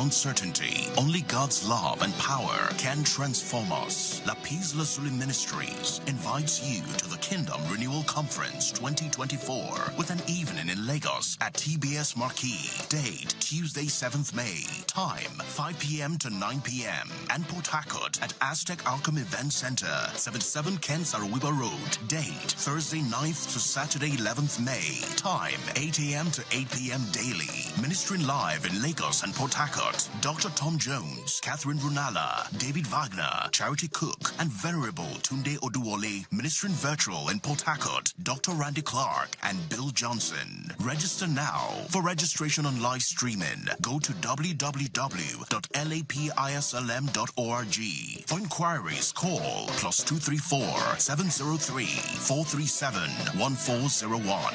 Come and experience God's unfailing love. Well, that's the next conversation we're having this morning. It's a healing and prophetic conference, and we understand that it exists. That's the ministry, La Peace Lazuli Ministries, exists to reawaken the body of Christ to the extravagant love of God, the Father, the Son, and the Holy Spirit. There's a conference coming up, so let's hear more from the founders of La Peace Lazuli Ministries, Engineer Femi Bajamo. Thank you for being here. Thank you so much. And Dr. Mrs. Mina Bajamo, thank you very much for being here. Thank you. I'm sorry, should have been you first. So, so I'm gonna start with you. Okay. Well, tell us about. I mean, every year, or from time to time, we hear about La Peace Lazuli Ministries. Tell us about the success stories so far and what keeps you going. Thank you for having us here. The success story is seeing people come to realize how much they are loved by God the Father, the Son, the Holy Spirit. You see, there's so much lovelessness, there's so much hopelessness, challenges, people are weighed down, weary. But we have a God that loves us, and we don't know and realize this. And so we are awakening the body to the fact that you are loved. And as you enter into reconciling your hearts with God, you enter into the foundational truths of what we are taught, walking in those. Unity is so important because that commands a blessing. And when I say unity, even in our homes, unity in the body of Christ, unity in our world, there's so many challenges. Those are the things. And then transformation of our hearts and healing our bodies well. These are the things we bring forth. And so the success is there's been such an expansion over the 11 years that we've been doing this. And even during COVID, when things were going down, the Lord opened the doors and made it become global. And that's, I don't even know how you have coped with that over time, because COVID period was definitely a very blinding and absolutely riveting experience for so many people. Before we go to the conference, Engineer Bajamo, see that subject of love, huh? It's difficult to accept that you are loved when things don't seem to show love. Things aren't looking good. Rent due, school fees are due, jobs about to be lost, can't meet my targets, all the gloomy side of stuff. Absolutely. And someone tells me God loves me. I think I hear the person say, prove it. No, let him prove it. Let him show me that he loves me. Absolutely. Just like we showed in the video clip, times of uncertainties and hardship, the only thing that can keep you going is God's love and power. We all know that God loves us, But at times, we start questioning and wondering that all these things I'm going through, does God really love us? So what we do is to teach people the foundational truths.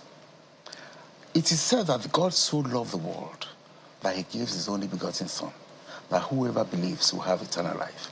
So we teach people that this same God loves you so much. And whatever you are going through, the Bible even tells us that we shouldn't conform to the patterns of the world. We should look for God's ways and follow him wholeheartedly, knowing fully well that at the end, everything will be well with us. So we teach people this foundational truth that God so loves us, and we work with that. We teach people, we let them know that God's love is so important, and we should never believe that he doesn't love us, despite all the challenges that we go through. But sorry, just to add to that. I was actually coming to ask you another question. But let me just add to that. The experience of the conference venue becomes like an oasis. And so people experience it. They come there and then they start weeping because they suddenly realize, wow, I have a God. I have a Father that loves me. We'll come to that conference. Because the point that I'm trying to make is, okay, so there's that golden, rule, love the Lord your God with this and that, and then love your neighbor as yourself. Exactly. Now, the understanding that comes from that is you first of all love yourself, and by that you learn to love other people. Yes. Okay. So, do people even love themselves enough to know that God loves them? No, that's why we need what the Lord is offering now, which is I want you to know how much I love you, and so I want you to show you. So I want you to. It's like challenge me to ask me what I can do about your situation, because a lot of times we are not looking at God for. We're asking, why is this happening to me? No, that's not the right question. The right question is, God, what are you going to do about what's happening to me? But it's always easier to just say, why is this happening to me? That's what we all ask. Yeah. But that's not the right question, because then he shows you his power. Then he shows you his blessing. Someone will say, sitting down watching you now, will say, it's easy for you to say. Well, no, right? Because I got healing. That's how come I knew that I was so loved. I was limping around, and then I was called to come for healing. Easy. And I got it, and it was like, really? This easy? Things were happening to me. I was hurting inside, and he drew me into his love. So it's a relationship that we enter into. And so we are not on our own struggling and, oh, what am I going to do? No. We are on our own and, oh, he's interested in me. Okay, I'm going to link myself in relationship. Relationship is two-way. Okay. So I want to talk to him as he wants to talk to me. So it's easy for you two to say? Well, you see, what we see She's told us why it's not easy for her. God transforms. It's only God that can transform you and renew your mind. If you have that, then things will be easy. Even when things are difficult, God can change things in your life. And if you have that belief, you can be sure that the Lord never fails. I'll ask you straight up. Yeah. What is the motivation? Why should anyone show up, whether physically or virtually, for this conference? To start with, the ministers that are coming, they are international ministers. And they've demonstrated all through the world that when they come, people will see they'll feel the liquid love of God. There'll be prophecies. There'll be transformation and renewal of people's minds. That people will start believing things that they haven't believed before. And above all, there'll be healing, because, transformation is one thing, but healing, because the Lord wants us to be healed, so that even when our soul prospers, we are healed. So if people have, these days, even going to the hospital is so expensive. So if you come to a conference like this, because we've seen our conference last year in Jos, blind eyes were opened. People were sending taxis to go and bring people from their homes. And people who couldn't talk for about 8 years, people started speaking. People who had even stroke were being healed. So people were healed. People get healing from these conferences. And that is very, very important. So that's one of the reasons why people should come for this conference. Doctor, I'm sure you follow what's been going on social media regarding religion and pastors claiming to heal and all that, resulting in people becoming skeptical. Yeah. Some of this is staged. Yeah. Some of it is paid for. So why should I believe that yours is different? Now, why we've learned this, so we come to teach you to do it. So we are not interested in one person doing the healing. We're interested in raising up teams. Our heart is that every church should have their own healing team. And so we raise up teams. We tell them, this is the gospel. This is how Jesus did it. Okay, you try it. And then they see that somebody is healed through their hands. And so their faith goes to another level. So we have teams all over Kaduna, Jos, Abuja, Kagoro, that we have trained up to do this. So we even have healing rooms that at the end, and healing rooms are online healing breakout rooms where our teams come and there's healing, there's the prophetic. So we've just trained up people who are ordinary, you and I, who have never walked in any of this, but the giftings are all there, it's just that they are latent. And so we just train them up to do it, and then they are just doing it. So we're not about come and watch us heal. There's that happening.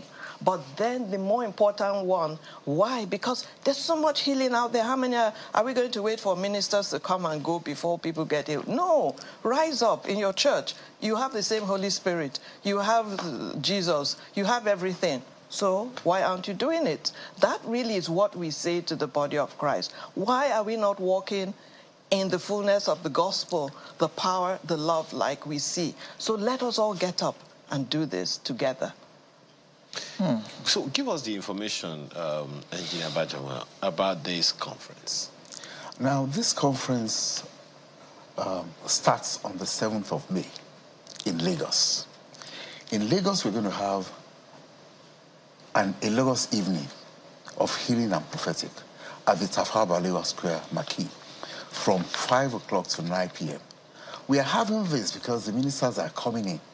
And rather than take them out for dinner, we feel that their time is so precious that we are going to have a Lagos evening. We haven't had anything in Lagos for a long time. So that is one. And then the team moves to Port Harcourt. Port Harcourt is going to be the epicenter of the 3-day annual conference that we do. Now, when I say epicenter, what that means is that from Port Harcourt, we'll beam the conference to the rest of the world. And we are doing this because, like we said, during COVID, the Lord led us to start doing this. In fact, we became a global ministry because we had people tuning into the conference from over 40 countries and about 35,000 upwards on YouTube, because we were doing things mainly online. Last year was the first time after COVID that we did it physically. And we've learned that we have an online community. So when we actually broadcast from Port Harcourt is just the center. We are actually doing the conference for the rest of the world. So all our online community people in the USA, in Canada, in Malaysia, UAE, South Africa, UK, and of course, all over Nigeria, we have about 9... Lapis Lazuli Ministries has teams in about 9 cities. Means what? Lapis Lazuli Ministry. We have teams, in about 9 cities in Nigeria now. So all of them will have viewing centers, and they will link up to whatever is happening in Port Harcourt. So that if there are healings in Jos, for instance, it will be broadcasted to the whole world. But in Port Harcourt, we will be seeing it and sending it out to the whole world. So, but Port Harcourt is just a production center for this conference. So that's what, but the important thing is that people should register for the conference. And the registration is lapislm.org. We want everybody to register. Lapis LM. LapisLM.org. That's www.lapislm.org. Okay. And whether you are viewing online or you are coming physically, we want everybody to register. The people who are coming physically, if you register, the advantage is that your lanyard or your badge will be ready. You just take your badge and you walk in.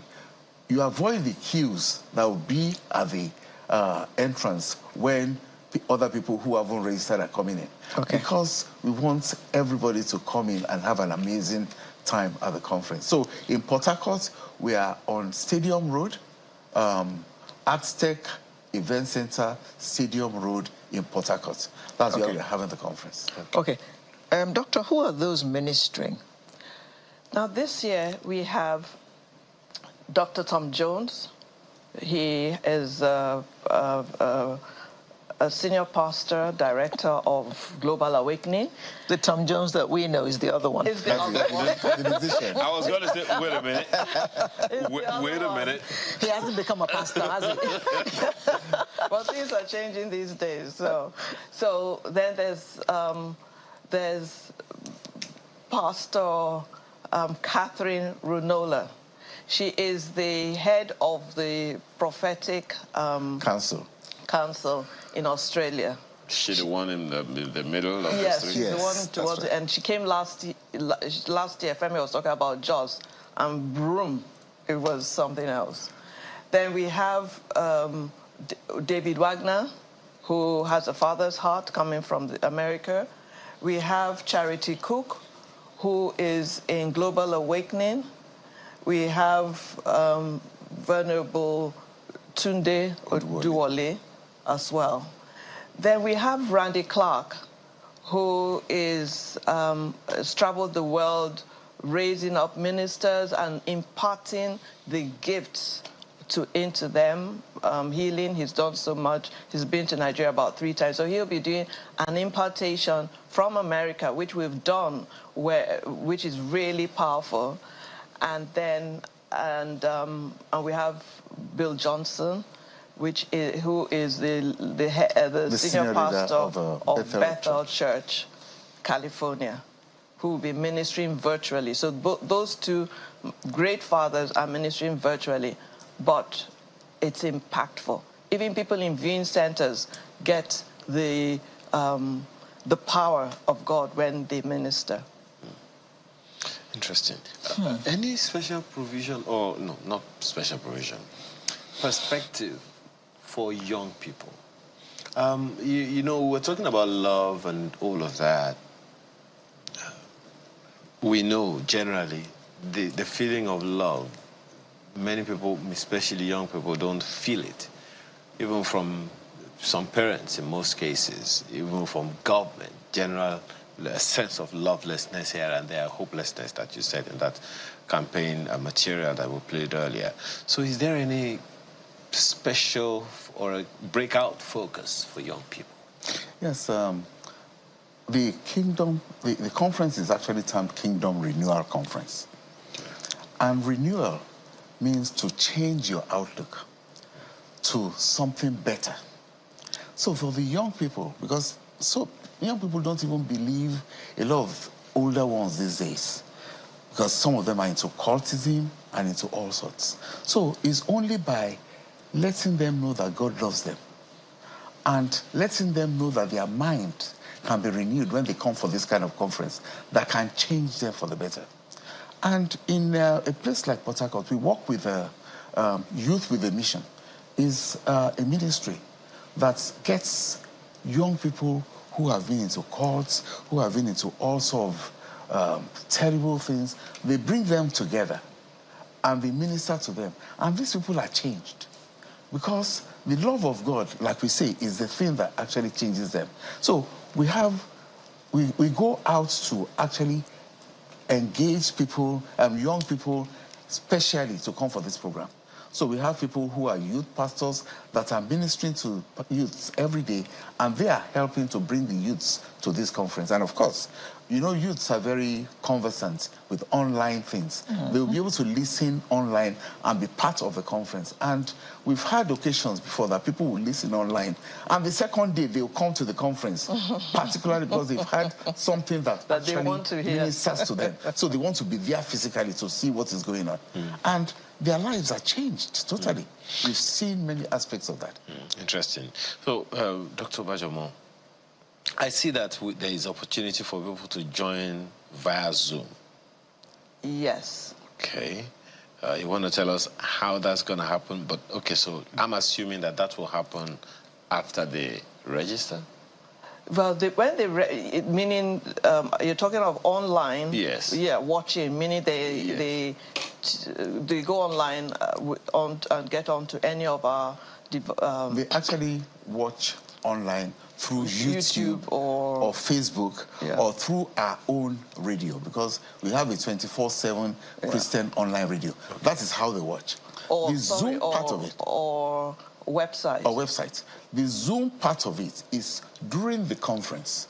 There's a 1.5 hours time that people can actually come. It's during the break time of the conference. So the Zoom rooms will be opened for people to actually come and get one-on-one prayer sessions with our ministers on Zoom, and people can get prophetic messages as well. So that is the Zoom part of it. So the program itself is not on Zoom, but during the program, there will be opportunity for people to come and get prayers or prophetic messages through Zoom from any of our ministers. So the Zoom rooms will be opened for a specific period of time. Well, 11 years now since 2014. That's quite a length of time. What are some of the highlights that you can remember from over the years? Now, we started, in fact, we like to think about things pre-COVID, during COVID, and post-COVID. Pre-COVID, we used to have our conferences. We'll start in Lagos 2 days. We go to Abuja. We go to Kaduna. And then the COVID year 2020, we are going to add Jos in our own ways. That was kingdom expansion. But COVID came, and of course, nobody could travel. The Lord led us to have our conference online. But some of these cities that I mentioned, they had viewing centers. Viewing centers are places where pastors will set up. They have a big screen, they are using data, and people will come and be part of the program. At that time, it was all online. People were ministering online and impacting people in their living rooms. We've had evidence and testimonies of that. Healings were abound. Now, during COVID, I think one of the biggest highlights, because I said we are now a global ministry, during COVID, when things were shutting down, that was when things went off for us globally. At that time, we set up a 24/7 Christian online radio that is still operating till today. And then instead of an annual conference that we usually have, we now have 2 outreaches, 2 programs every month. One on the second Friday of the month, which we call As You Go Heal the Sick. Essentially, what we are trying to do there is to encourage the body of Christ that, just like you said, anybody can heal. It's the Holy Spirit that heals through us. It's not our power that heals. It's the Holy Spirit that heals. So as you go heal the sick, we talk about people in the marketplace. You can go to your office and know that somebody has a headache and just say, oh, do you have a headache? And you pray for the person and the person is healed. So it doesn't have to be the one man of God that's doing that. So as you go heal the sick, of course, we get ministers to be part of it. Guest ministers, we do that. And the last Friday of every month, we have what we call Kingdom Come. That one, we have an international speaker.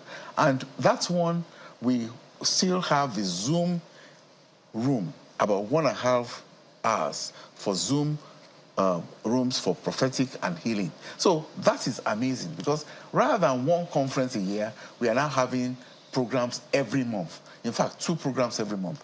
And we have an online radio that people can tune in any time of the day. 2 a.m., if you get in there, you either hear some prophetic messages or some word that will make a difference to your life. Or even if it's worship you have worship, and we have that all through 24/7. Interesting. Dr. Bajamo, anything you would like to say to anyone that needs to be at this conference? I'd like to say that it is important that we realize that we hold the key to our lives. And when you keep doing the same thing, you don't see change. But when you step out to do something differently, and so this is an opportunity to step out and come to that venue if you live in Lagos or environs, or if you live near Port Harcourt, to step out and go there physically. If you can't get physically, the next best thing is online. But give yourself an opportunity to experience, because a lot of times it is about talk. But this is not about talk. This is about experience. You will find in your heart there will be so much tenderness. You will find there will be so much love. There will be understanding. There will be a desire to yield yourself and then to enter into a place of trusting God better than you have been doing. And you will get healing. That's not in doubt, be it emotional, be it physical. And so I'd just like to encourage people. I always say to people, leave work, take leave and come for those 3 days in Port Harcourt. Just give yourself the opportunity to try this, because testimonies abound of people whose lives have been transformed totally. I know my life has been transformed, and so many others have had their lives transformed. Okay. The details one more time, venue, dates. So for Lagos, 7th of May, 5 to 9 p.m.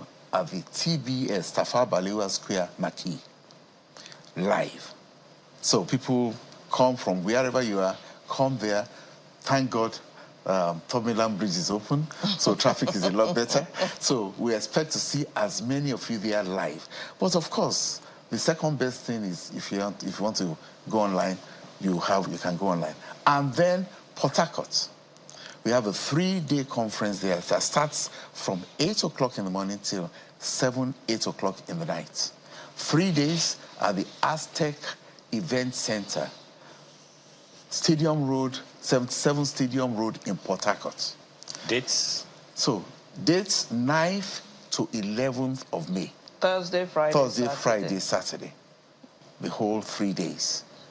And as we speak, things are happening in Port Harcourt. There's a road show going on, giving flyers to people and encouraging people to come. And of course, radio jingles as well in Pidgin English to encourage people to come for the conference. And we're bringing in widows. We're bringing in, international, displaced people. People from IDPs. From IDPs. So the Lord wants everybody. Where are the viewing centers? We have viewing centers outside Lagos. We have viewing centers in Abuja. We have viewing centers in Kaduna, about 6. We have viewing centers in Jos, about 6. We have viewing centers in Zaria, 1. We have viewing centers in, Femi, can you remember? In the UK as well? We have one viewing center in the UK. Yes. Okay, interesting. And when you talked about Pidgin, I wanted to ask whether you spoke Pidgin at all, but don't answer that one yet.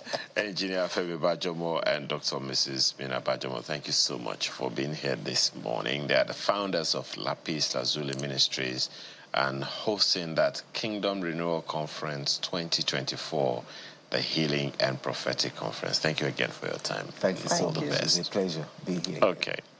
Now, so there's a work for ministers who heal. Then there's a work for doctors. One of them we're talking with when we return from this break. Do stay with us.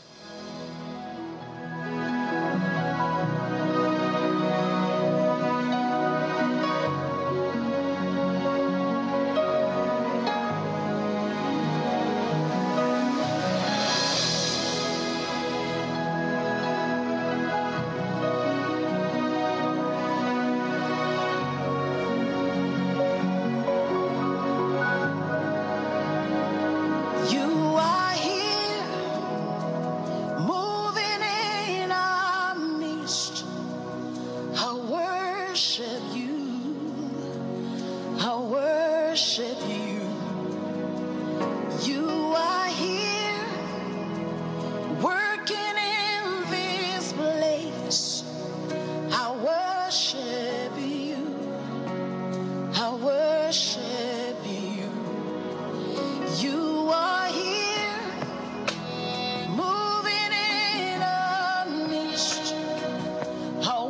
worship you. I worship you. You are here, working in this place. I worship you. I worship you. Hey, we make a miracle walker, promise keeper, light in the darkness. My God, that is who you are.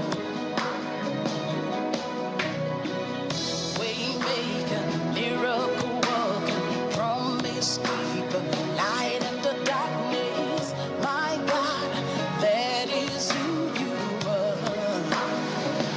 You are here, touching every heart.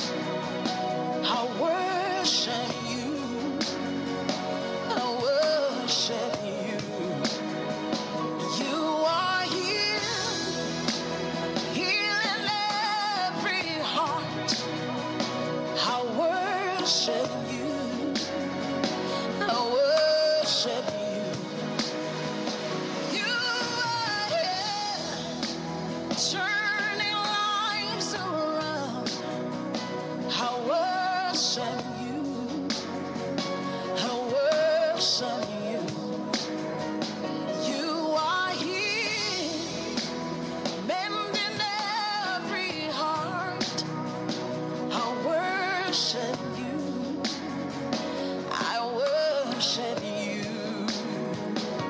Hey, hey. We make a miracle walker, promise keeper, light in the darkness. That is who you are. Yeah, we make a miracle walker, promise keeper, light in the darkness. My God, that is who you are.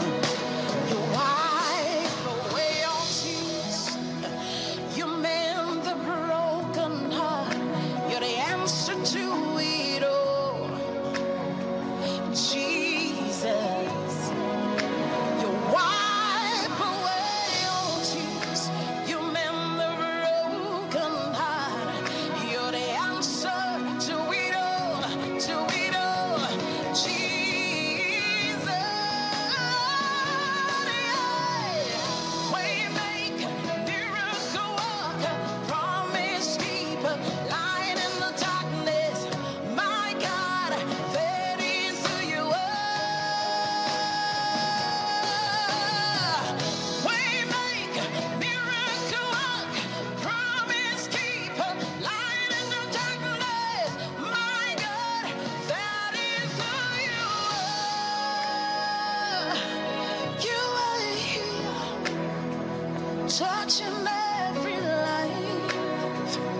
I worship you. Oh, shadadabakasa. I worship you. You are here, meeting every need. I worship you. I worship you. Oh, shande amazeke ane.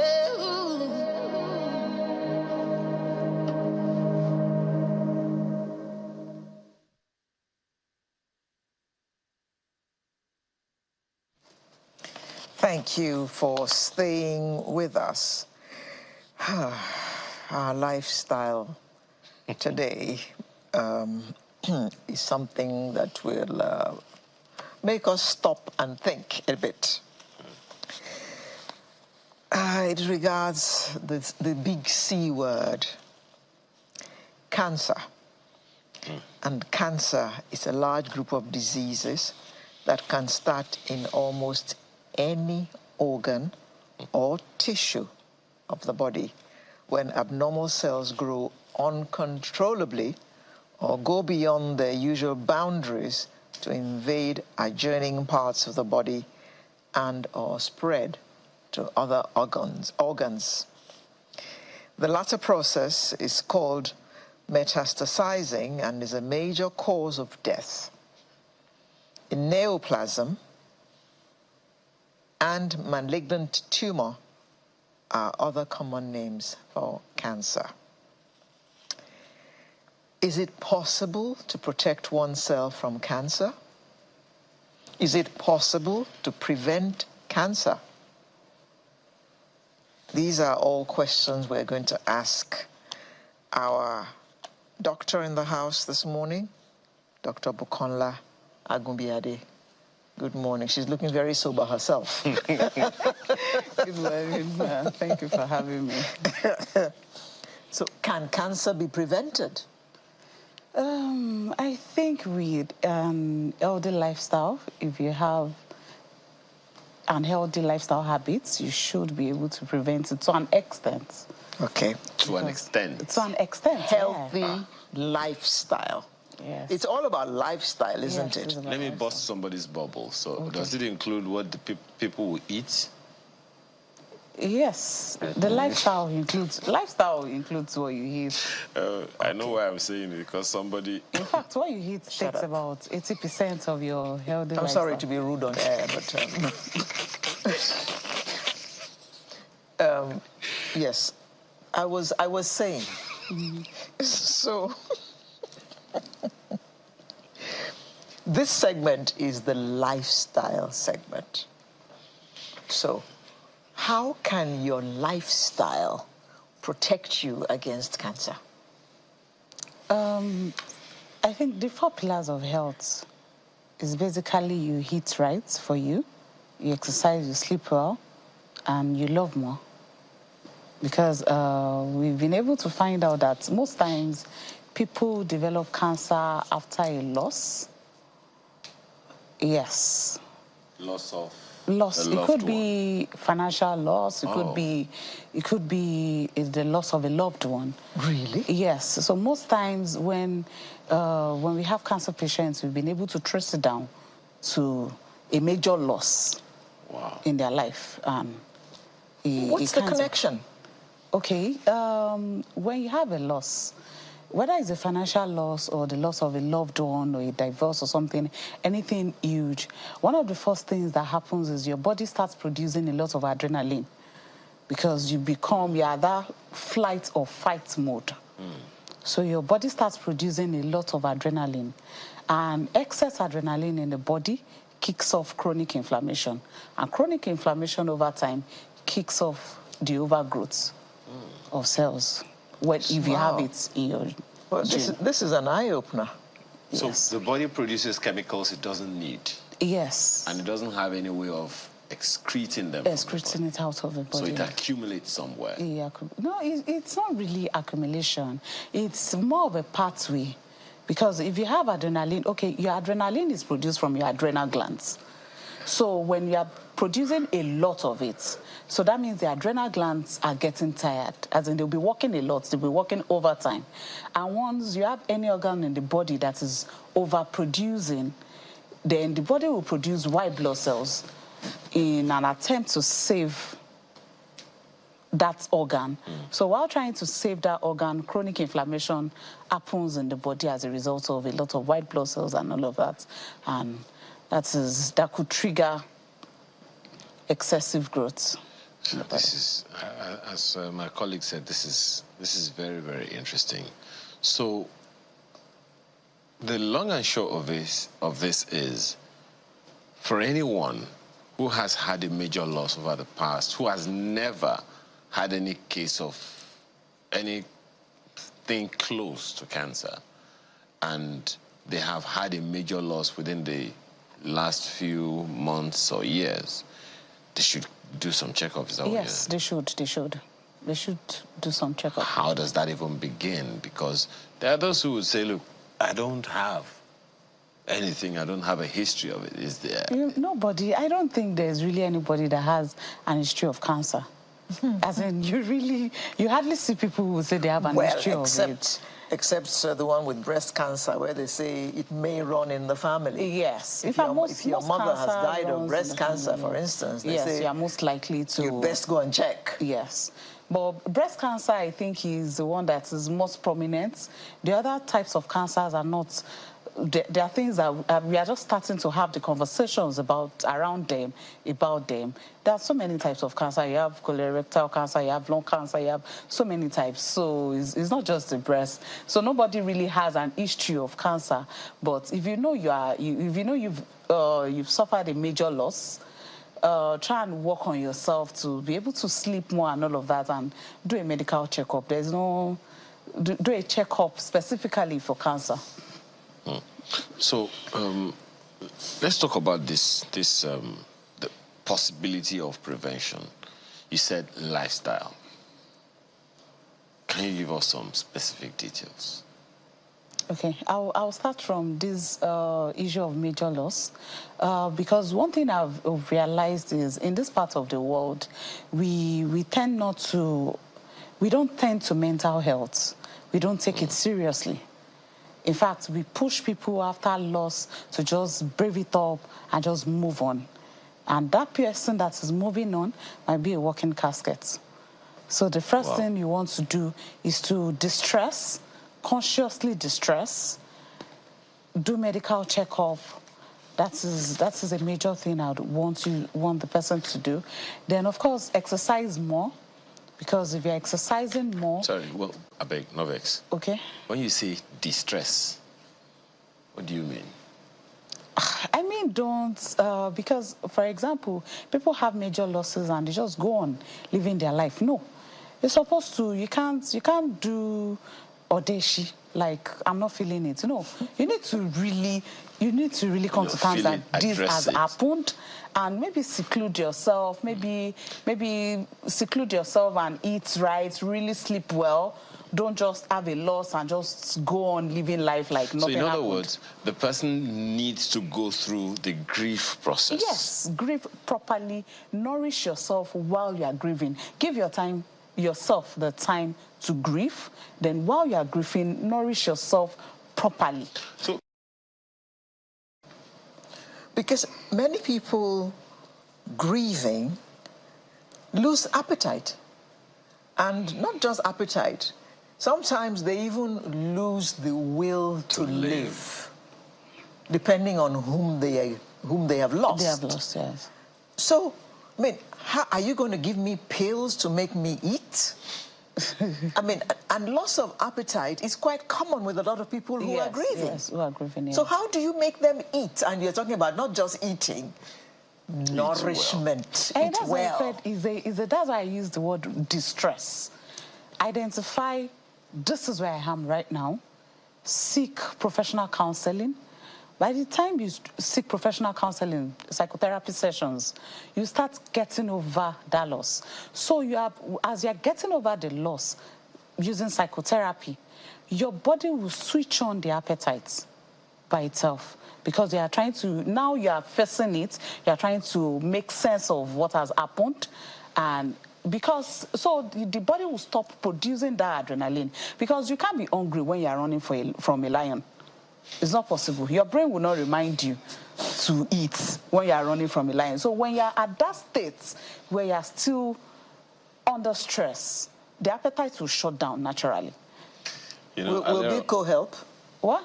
Bico, will it help? That is just like your alternator is not working and you're just jump-starting your battery. You know, she came here with fire today. I mean, just imagine when you are not hungry when you are running from a lion. How in the universe? Anyway, you won't even remember the hunger. Of course. Even if you are hungry, even if you are hungry when the lion came. Of course, the hunger will go. But still talking about the distressing, and I'm trying to, get you to help us understand it so that people will know that these things, you don't just, as you said, switch on or switch off. Grief is a process. Yes. But where many are stuck is in the denial that this thing happened. Yeah. I can't imagine. I lost my job. I built everything on my life on this job. And then after all the years that I've put into this organization. Depression. All the things that I have done for this organization. And they treated me like this. And then they now go to and they fired you. And they didn't even give me anything. No benefits. They now give to one mountain, and I'll be praying for that company to go down. The company is not going down, it's going back up. This depression is now. So it's to face the reality that it happened. Yes. The consequence of not facing it is a risk of cancer. That's what you're saying. Yes. I hope someone is taking note of that. But then you know, we don't have a culture of going for psychotherapy in Nigeria. In fact, once you begin to talk about going for psychotherapy, exactly. I didn't say it.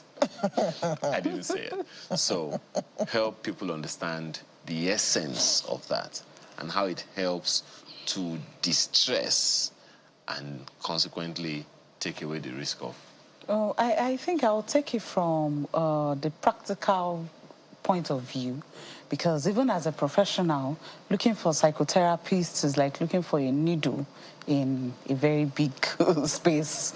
So we don't even have enough psychotherapists.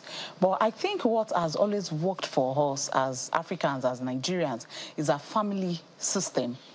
But unfortunately, we are also losing that family units because everybody is busy. We are getting too busy to tend to ourselves.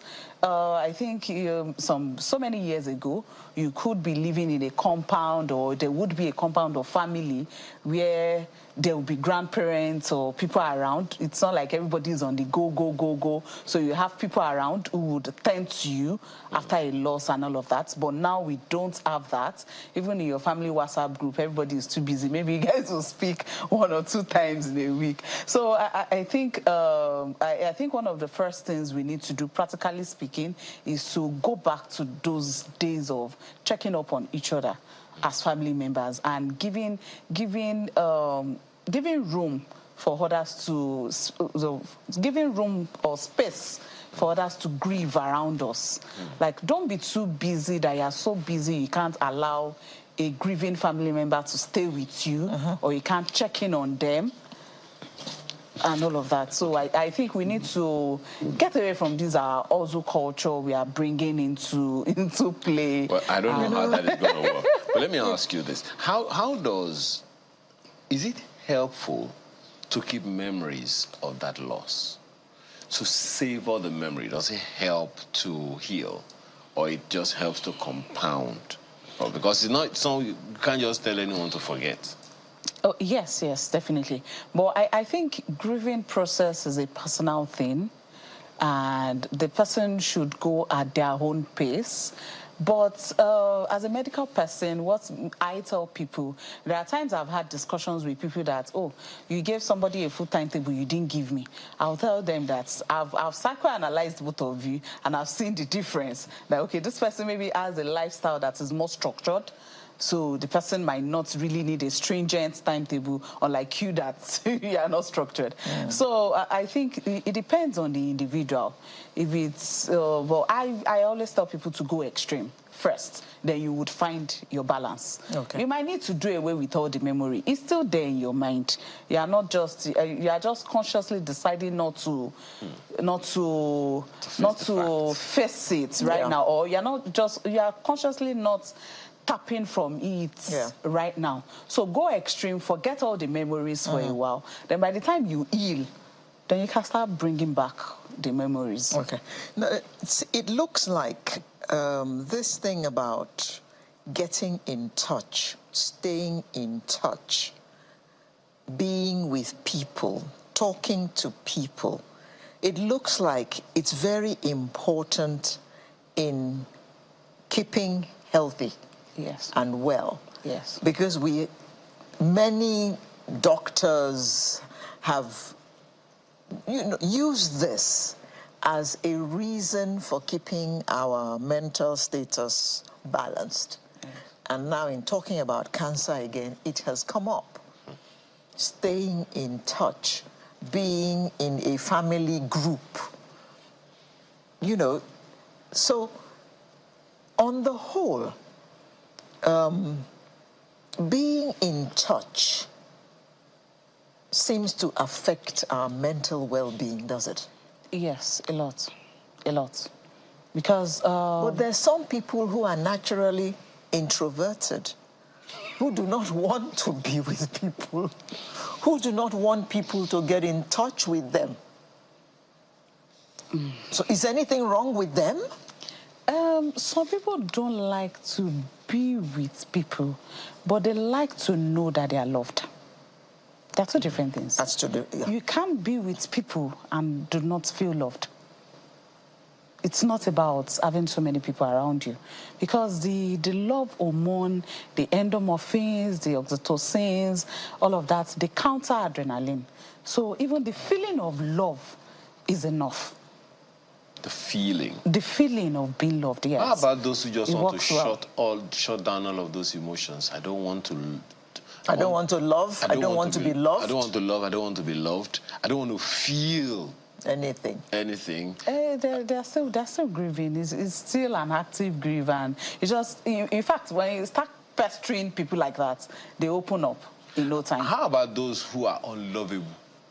There's nothing like that. Oh, they are really? not just loving them right, yes. There's nothing like that. They are unlovable. No. Most times, people you call unlovable are people who have systematically or strategically built a wall around them. Okay. So there's no problem. Just create your own stack and be peeping from to them through their wall. Finally, they'll break the wall themselves. So I don't think there's anybody. Okay, I wanted us to really drill down on that, because we don't even know how seriously little things like that affect our lives in the long run. Yes. I mean, grieving or not grieving right can be responsible for cancer. Yes. That's a big one. You said one other thing about after the grieving. You talked about talk about nutrition for some people. Okay, I will take it from after the grieving, because when they are grieving and your body is not trying to save itself anymore, you are not trying to hide from your emotions again, you're facing it, the adrenaline production will start going down. And when that goes down, the body is no longer in danger. So the appetite would start coming back, because for every time you eat, your body needs energy to digest it. So it's trying to save your life. You cannot be bothered about digesting your food again. So nutrition will start, and once you start getting the appetite back, even if it's just 1 spoon or 2 spoons you feel like eating, don't now go eating empty foods. Wait, on that one. How about, we'll come to the empty food. I know you take notes. How about those who, their way of grieving is to overeat? Yes, that is also very true. Some people, no. The stress I don't eat. think, yes, the stress eat. But in fact, most times that is also grieving. They've not gone past the grieving stage. That's the truth. That's why they eat a lot. Anybody overeating has not gone past the grieving stage. They're still grieving. This grieving thing now. You can either not eat at all or overeat, yes. When you are grieving. Okay. But I guess there are more people who don't eat at all. Oh, of course. Yes, most people don't eat at all. So talk about empty foods, right eating as a way of combating cancer, and especially those who love chocolates. What is it with you and this chocolate? They know themselves. Okay. Oh, I think you better move off the steps. I think like I said, one of the things about grieving is understanding. By the time you've gone through that process where you're grieving, you understand where you are, and the knowledge of what you are supposed to do or what is right for you, that is when it comes to play. No, I want us to go past. Stage, I want us to go past. I mean, let's drop the grieving, conversation altogether. That's what I'm saying. That at this stage, know you should consciously choose foods that will nourish your body. Okay. How about, since you haven't eaten for such a long time. Yes. Okay. So now, those who are not grieving, they have not grieved. They are not looking forward to grieving. But they are eating chocolates. But they are eating chocolates and eating fried KFC, etc. And eating biscuits and eating cakes. No. Some biscuits are healthy, like the ones that don't have sugar. You I'm know. not a party to it. You're not a party to biscuits. Can take it once in a while, but not. It's not a meal. Once a week is okay, Abby. Maybe once a month. It's depending on Once your a age month? and your health status. It's not meal. I didn't say it. Did you just do that? What did I do? No, is that closer? So, nutrition. What is the right nutrition? The last time many of people watching us right now did anything like balanced diet was when they were in secondary school. Okay. So, there's a right food for every stage of your life. Like, as you're growing, from birth, as you're growing older, like, let's say from 0 to about 5, you take more protein, but of course, carbohydrates, vegetables, fruits, and everything. Then I think from about 10, or maybe from that 5, you start making sure the protein and the carbohydrates they are together. Maybe from 5 to about 20, your protein and your carbohydrates should be the same proportion. But of course, make sure you always take a lot of vegetables, a lot of fruits, all the time. For every phase of your life, you would always need a lot of vegetables and fruits because of the fiber, because of so many other things there. But for the fiber especially, because that is how you are able to feed the healthy bacteria and all of that, then it helps in the easy peristaltic movements in the intestine and all of that. So basically, then as you grow older, maybe from about 30, you start reducing your carbohydrate intake and you take more of protein. Okay, so I'm guessing that's the time they said that you should be eating feast. Tennis ball size. Yes, tennis swallow. ball size, yes. If you must swallow.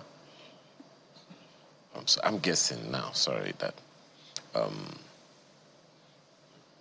so what will now feed the rest of the tummy? In fact, I tell people you layer up your food. Start with your fruits. Then you take your vegetables, take your protein, then you finish up with your carbohydrates. So by the time you are done with all of this, and you've add water before even the fruits. So by the time you are done with, when your stomach is not GP tank, should be filled by now. But there are some people whom it seems that their stomachs are actually bigger than other people's. I can't see some people that I know eating pounded yam this size. What is that? And say they are satisfied. They have had a meal. In Africa. But that same person, no problem. You can't take that tennis-sized pounded yam. Okay. But you can take a whole watermelon, no problem. Take a medium-sized watermelon. Start with that. Then he will ask you, is that food? No, it's not food. He's still going to the food now. Starts with the watermelon. Then the next thing, he takes his vegetables, eats the meat or the chicken. Then I'll finish it up with the poundo. But you know that in Africa, you start with the poundo. And the poundo has to be a mound. And the same Africa that was walking for years, and we have gotten to a stage where we now use phones and now drive cars. The same Africans that should not be stuck on eating mounds of pounded the way they want. Because if you are accepting development in every other aspect of your life, then you should review your diet too. Okay, so that's for people above 20 or above 30? From 30 and above. From 30 years. Yes. What other things, well now, what are the carcinogenic foods that this age need to be wary of? Any food you eat that will spike up your glucose. That means... spike up your... Glucose. Okay. That means excessive carbohydrates, processed carbohydrates, your fizzy drinks, your flour products, filling the gap. Excess carbohydrates. Refined carbohydrates. In other words, apart from your vegetables and fruits, don't eat anything else. No, I didn't say that. You don't have to say it. No, it's I implied. Didn't. No, I didn't say It's implied. No, I didn't just say that. I just said refined carbohydrates, because what happens when carbohydrates are refined is because they wanted to extend the shelf life, they would tend to remove the fiber.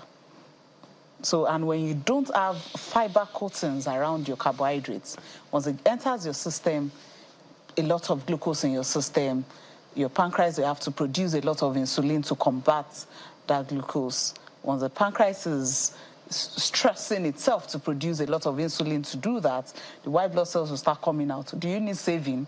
And that is how chronic inflammation starts. Inflammation starts, chronic inflammation happens in the body. Okay. Are there foods that people love, particularly in different cultures in Nigeria or anywhere else? Because, I mean, when you're talking about glucose and all those things, for people, some people always thought that beans was protein. But it's more protein than carbohydrate anyway. Yes. Okay. So some people thought, certain foods were this class of food, only to wake up one morning and realize that science has reversed their integrated science. Potatoes. So are there foods that people need to be... I mean, you've talked about the classes of foods, but there are some foods that people just love. When I was growing up, we ate rice 3 or 4 times a year. Exactly. New Year, Easter, Ileya, Christmas. That's it. Now it's a staple. Yeah. So, are there foods that people need to be careful about or eating too much? Because some people... Bread. Bread. In fact, I don't know how we got that culture or we got into that culture, but that is where we are right now. Of eating bread? Yes. We should not eat bread again. No, eat it. But like I said, cut your carbohydrates if you want to eat it, but even eat it in little quantity. If you are looking at any food and you cannot really understand how it got here, like you can't understand how from farm is at this stage, is at this form that you're eating it, then don't eat that food. Wait, slow down, please. Please. I know that bread comes from bakery.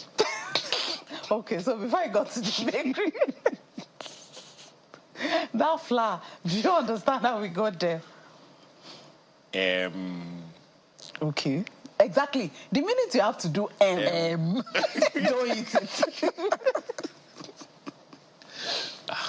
Okay. At least if I ask you, Gary, where's Gary from? It's also roasted.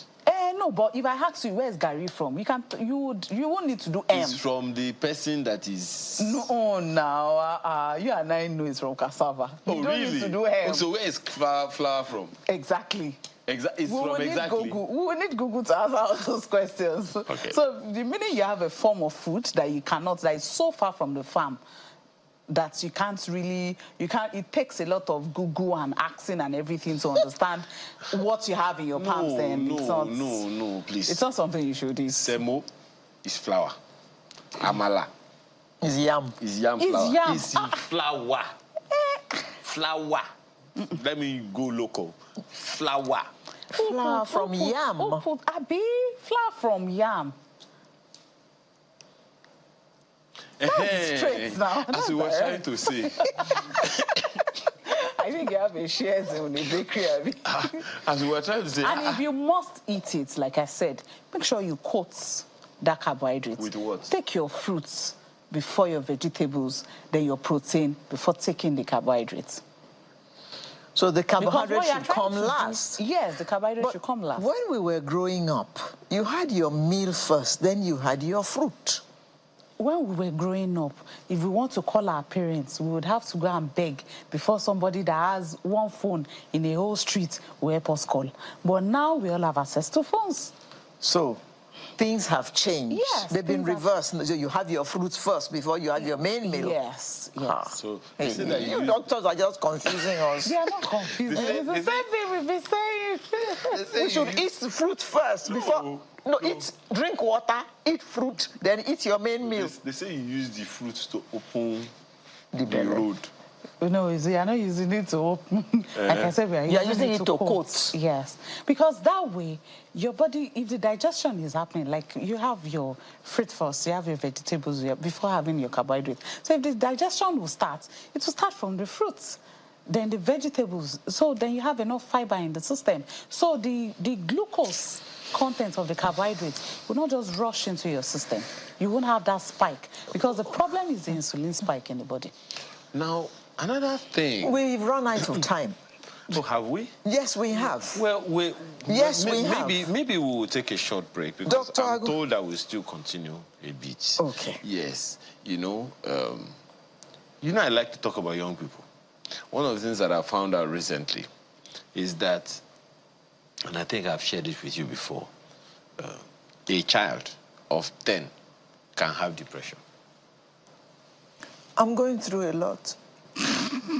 They're actually going through a lot. Please, don't even get me started. Please, don't get me started on a lot. Sorry. Did we not ask the psychologist the other day? No, so what lots can a 13-year-old school fees? You don't pay house rent. You don't pay fees. No, you don't. We are feeding them wrongly. We are teaching them wrongly, or we are structuring their life wrongly. A 10-year-old boy has a lot of testosterone in the system. Let's remember that. Has a lot of energy to expend.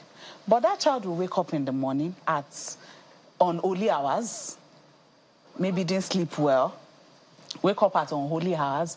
You now feed that child with fake placebo milk that you think is milk, that is just cornstarch that is inside, and cereal. That is a lot of glucose in that child's system with folic acid or folates in the body, artificial. That child at the least needs to run off that energy. But no, you are taking that child to school to just sit in class. Take break. No, sit in class. When that energy is going up, that is when that child needs to run. But you are forcing that child, you are shouting on that child inside the car. Sit down, sit down, sit down. But his brain is not sitting. His brain wants to run around. And this child will enter class before the morning sun. So it's not even, the body cannot even produce vitamin D, which is an essential vitamin this child needs. And you end up saying this child has ADHD, depression. You prepared the recipe yourself. So when the child wakes up, we'll give the child water. Very lovely. Only water. And then you put them in the car and take them to school. No, sir, I didn't say that. You give them high protein diets. Even if they have to take the carbohydrates, it will be on top of the protein. You give them their cornflakes with milk. Before they start, come and ask you, how far is it from the table? From milk, the real milk, not the placebo. Where did they sell? Ask the doctor. Anyway, so essentially you're asking parents to be mindful of the food that they give their children. Yes. In this whole process. How about young people? I'm not talking about kids. I'm not talking about children. I'm talking about young people. Teenagers or young those adults. Into their 30s and all of that. What are the things they're supposed to pay attention to?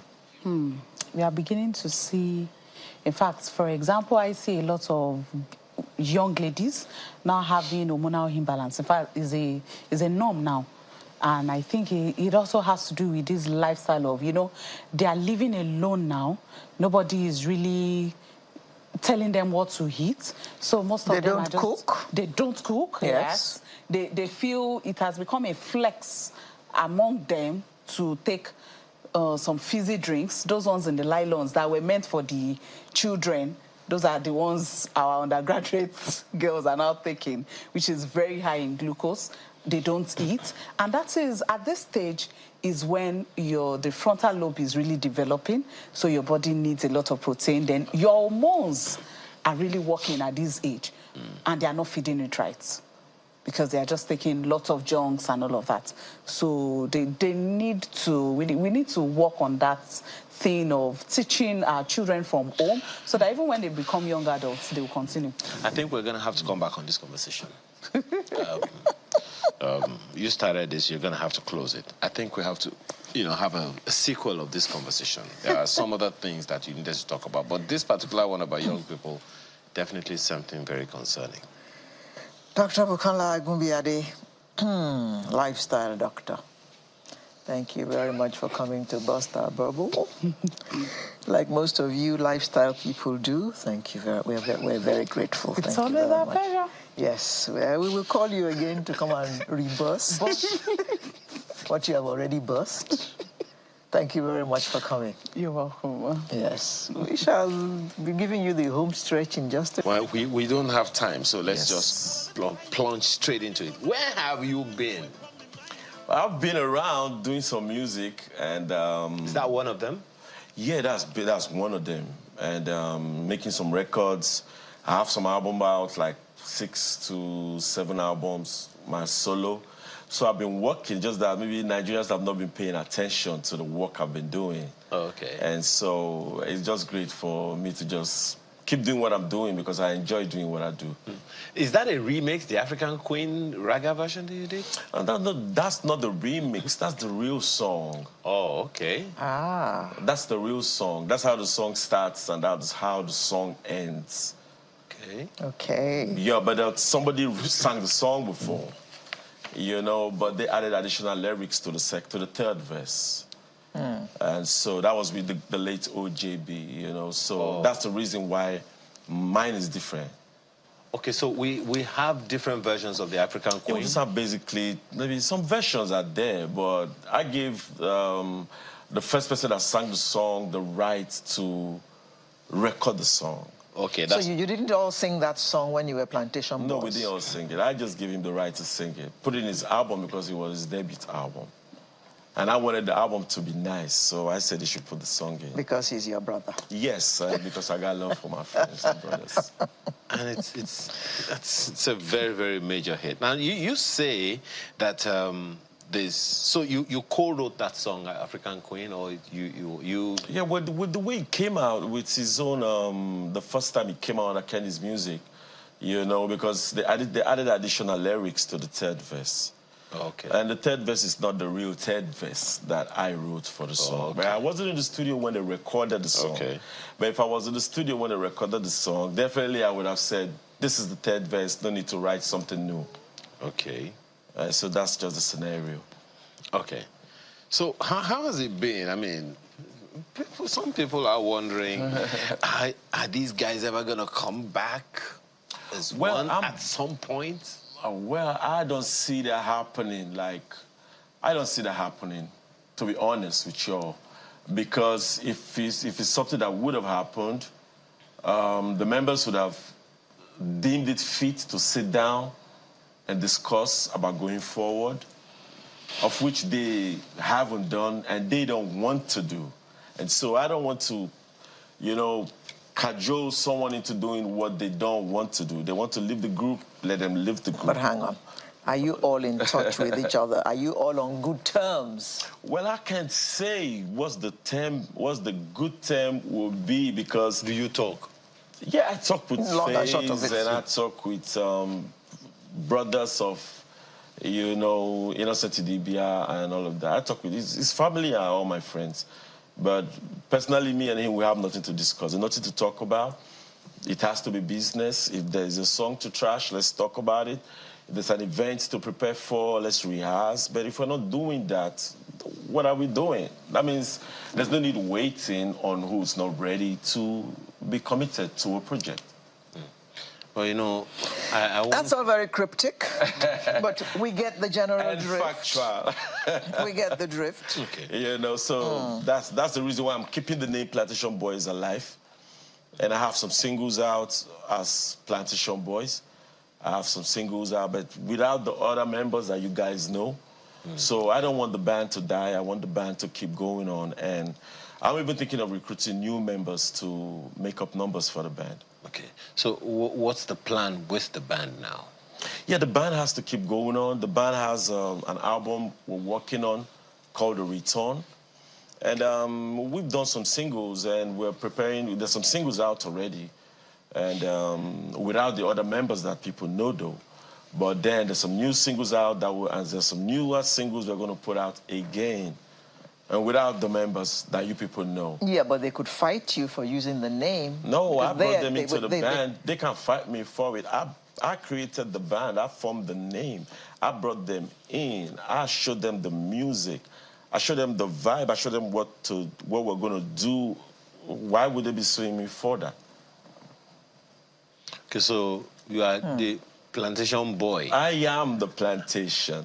Okay, and you now brought boys. Yeah, I brought the boys in. And the boys feel they don't want to stay anymore. They want to go do their own thing. I can't hold them. I got to let them go, but they can't take my name with them. Okay.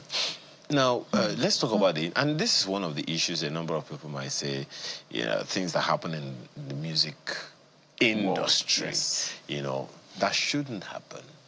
What causes, because yours is not the only one. There are one or two other bands that come to mind now. These guys that did Olorioko, the famous song. What's that band name again? Okay, so that band... Midnight Crew? No.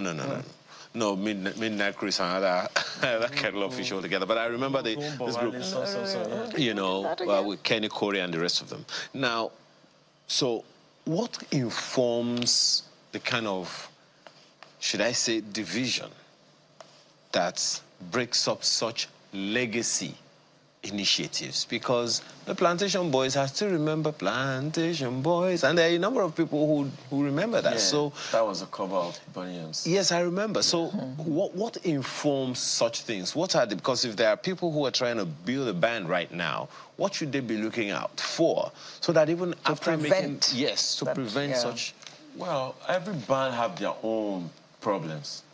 Like maybe the problem of the band Plantation Boys might not be the problem that the other band might have.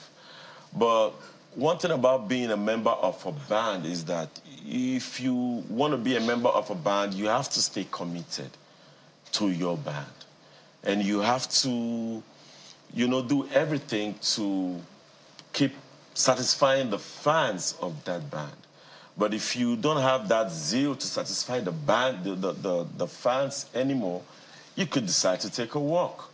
And it's not a must. But then if you want to stay in a band, it's always good for unity, openness, togetherness, and everybody, you know, discussing what plans is, what everybody's role is, and everybody being committed to the band.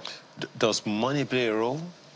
Yeah, money can play a role if the band is not getting sufficient money that can go around all the members. What if the money is quite a lot?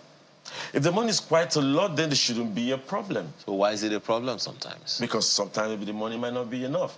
Because sometimes if the money is like maybe enough and plenty for the band, some persons want that funding for just them alone. Is there such a... How possible is it to co-own a band? Because I am aware that in some cases the problem is not... The problem is sometimes that of leadership. You know, who is the lead of this band? You know, without me, there will be no band and all of those things. Does that? Yeah, but that plays a role too, because somebody can be a leader of a band and the other person, maybe the other persons might be instigated. Like, why are you letting him be a leader? Why is it not you being the leader? Why is it not you taking the center role? Why is it not you doing all the talking? But there are rules for everybody, for every person in the band. So some persons can get jealous of that. Well, there are too many of them. Get you know, it's peer groups. It happens. Let me not prick other, you know, things, but what do we expect from Blackface going forward? Yeah, Blackface Naija, right now I'm doing an album called Ghetto Child 2.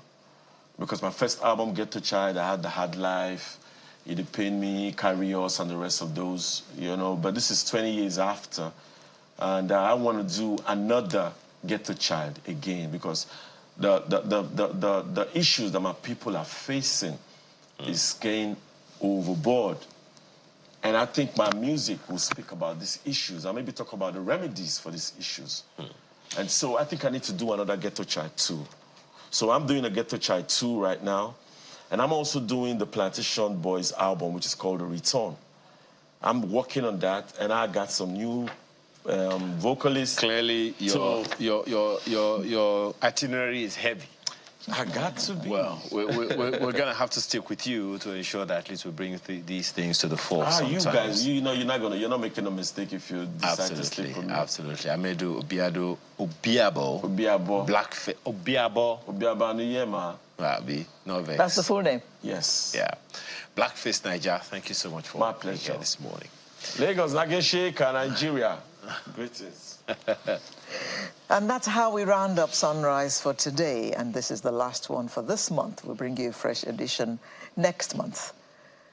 Until then, love Nigeria. It's the only country you have. Bye-bye. And love you. Avoid cancer. Amaya Makide, she's Aleredu. Have a wonderful rest of the day.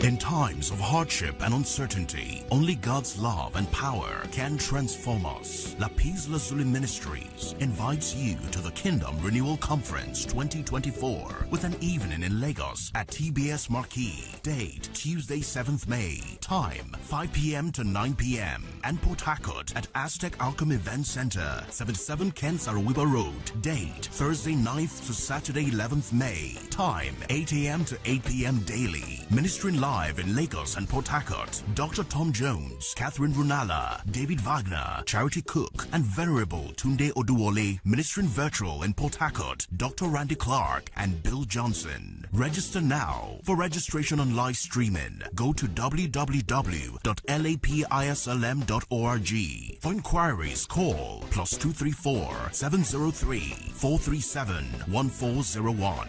Come and experience God's unfailing love.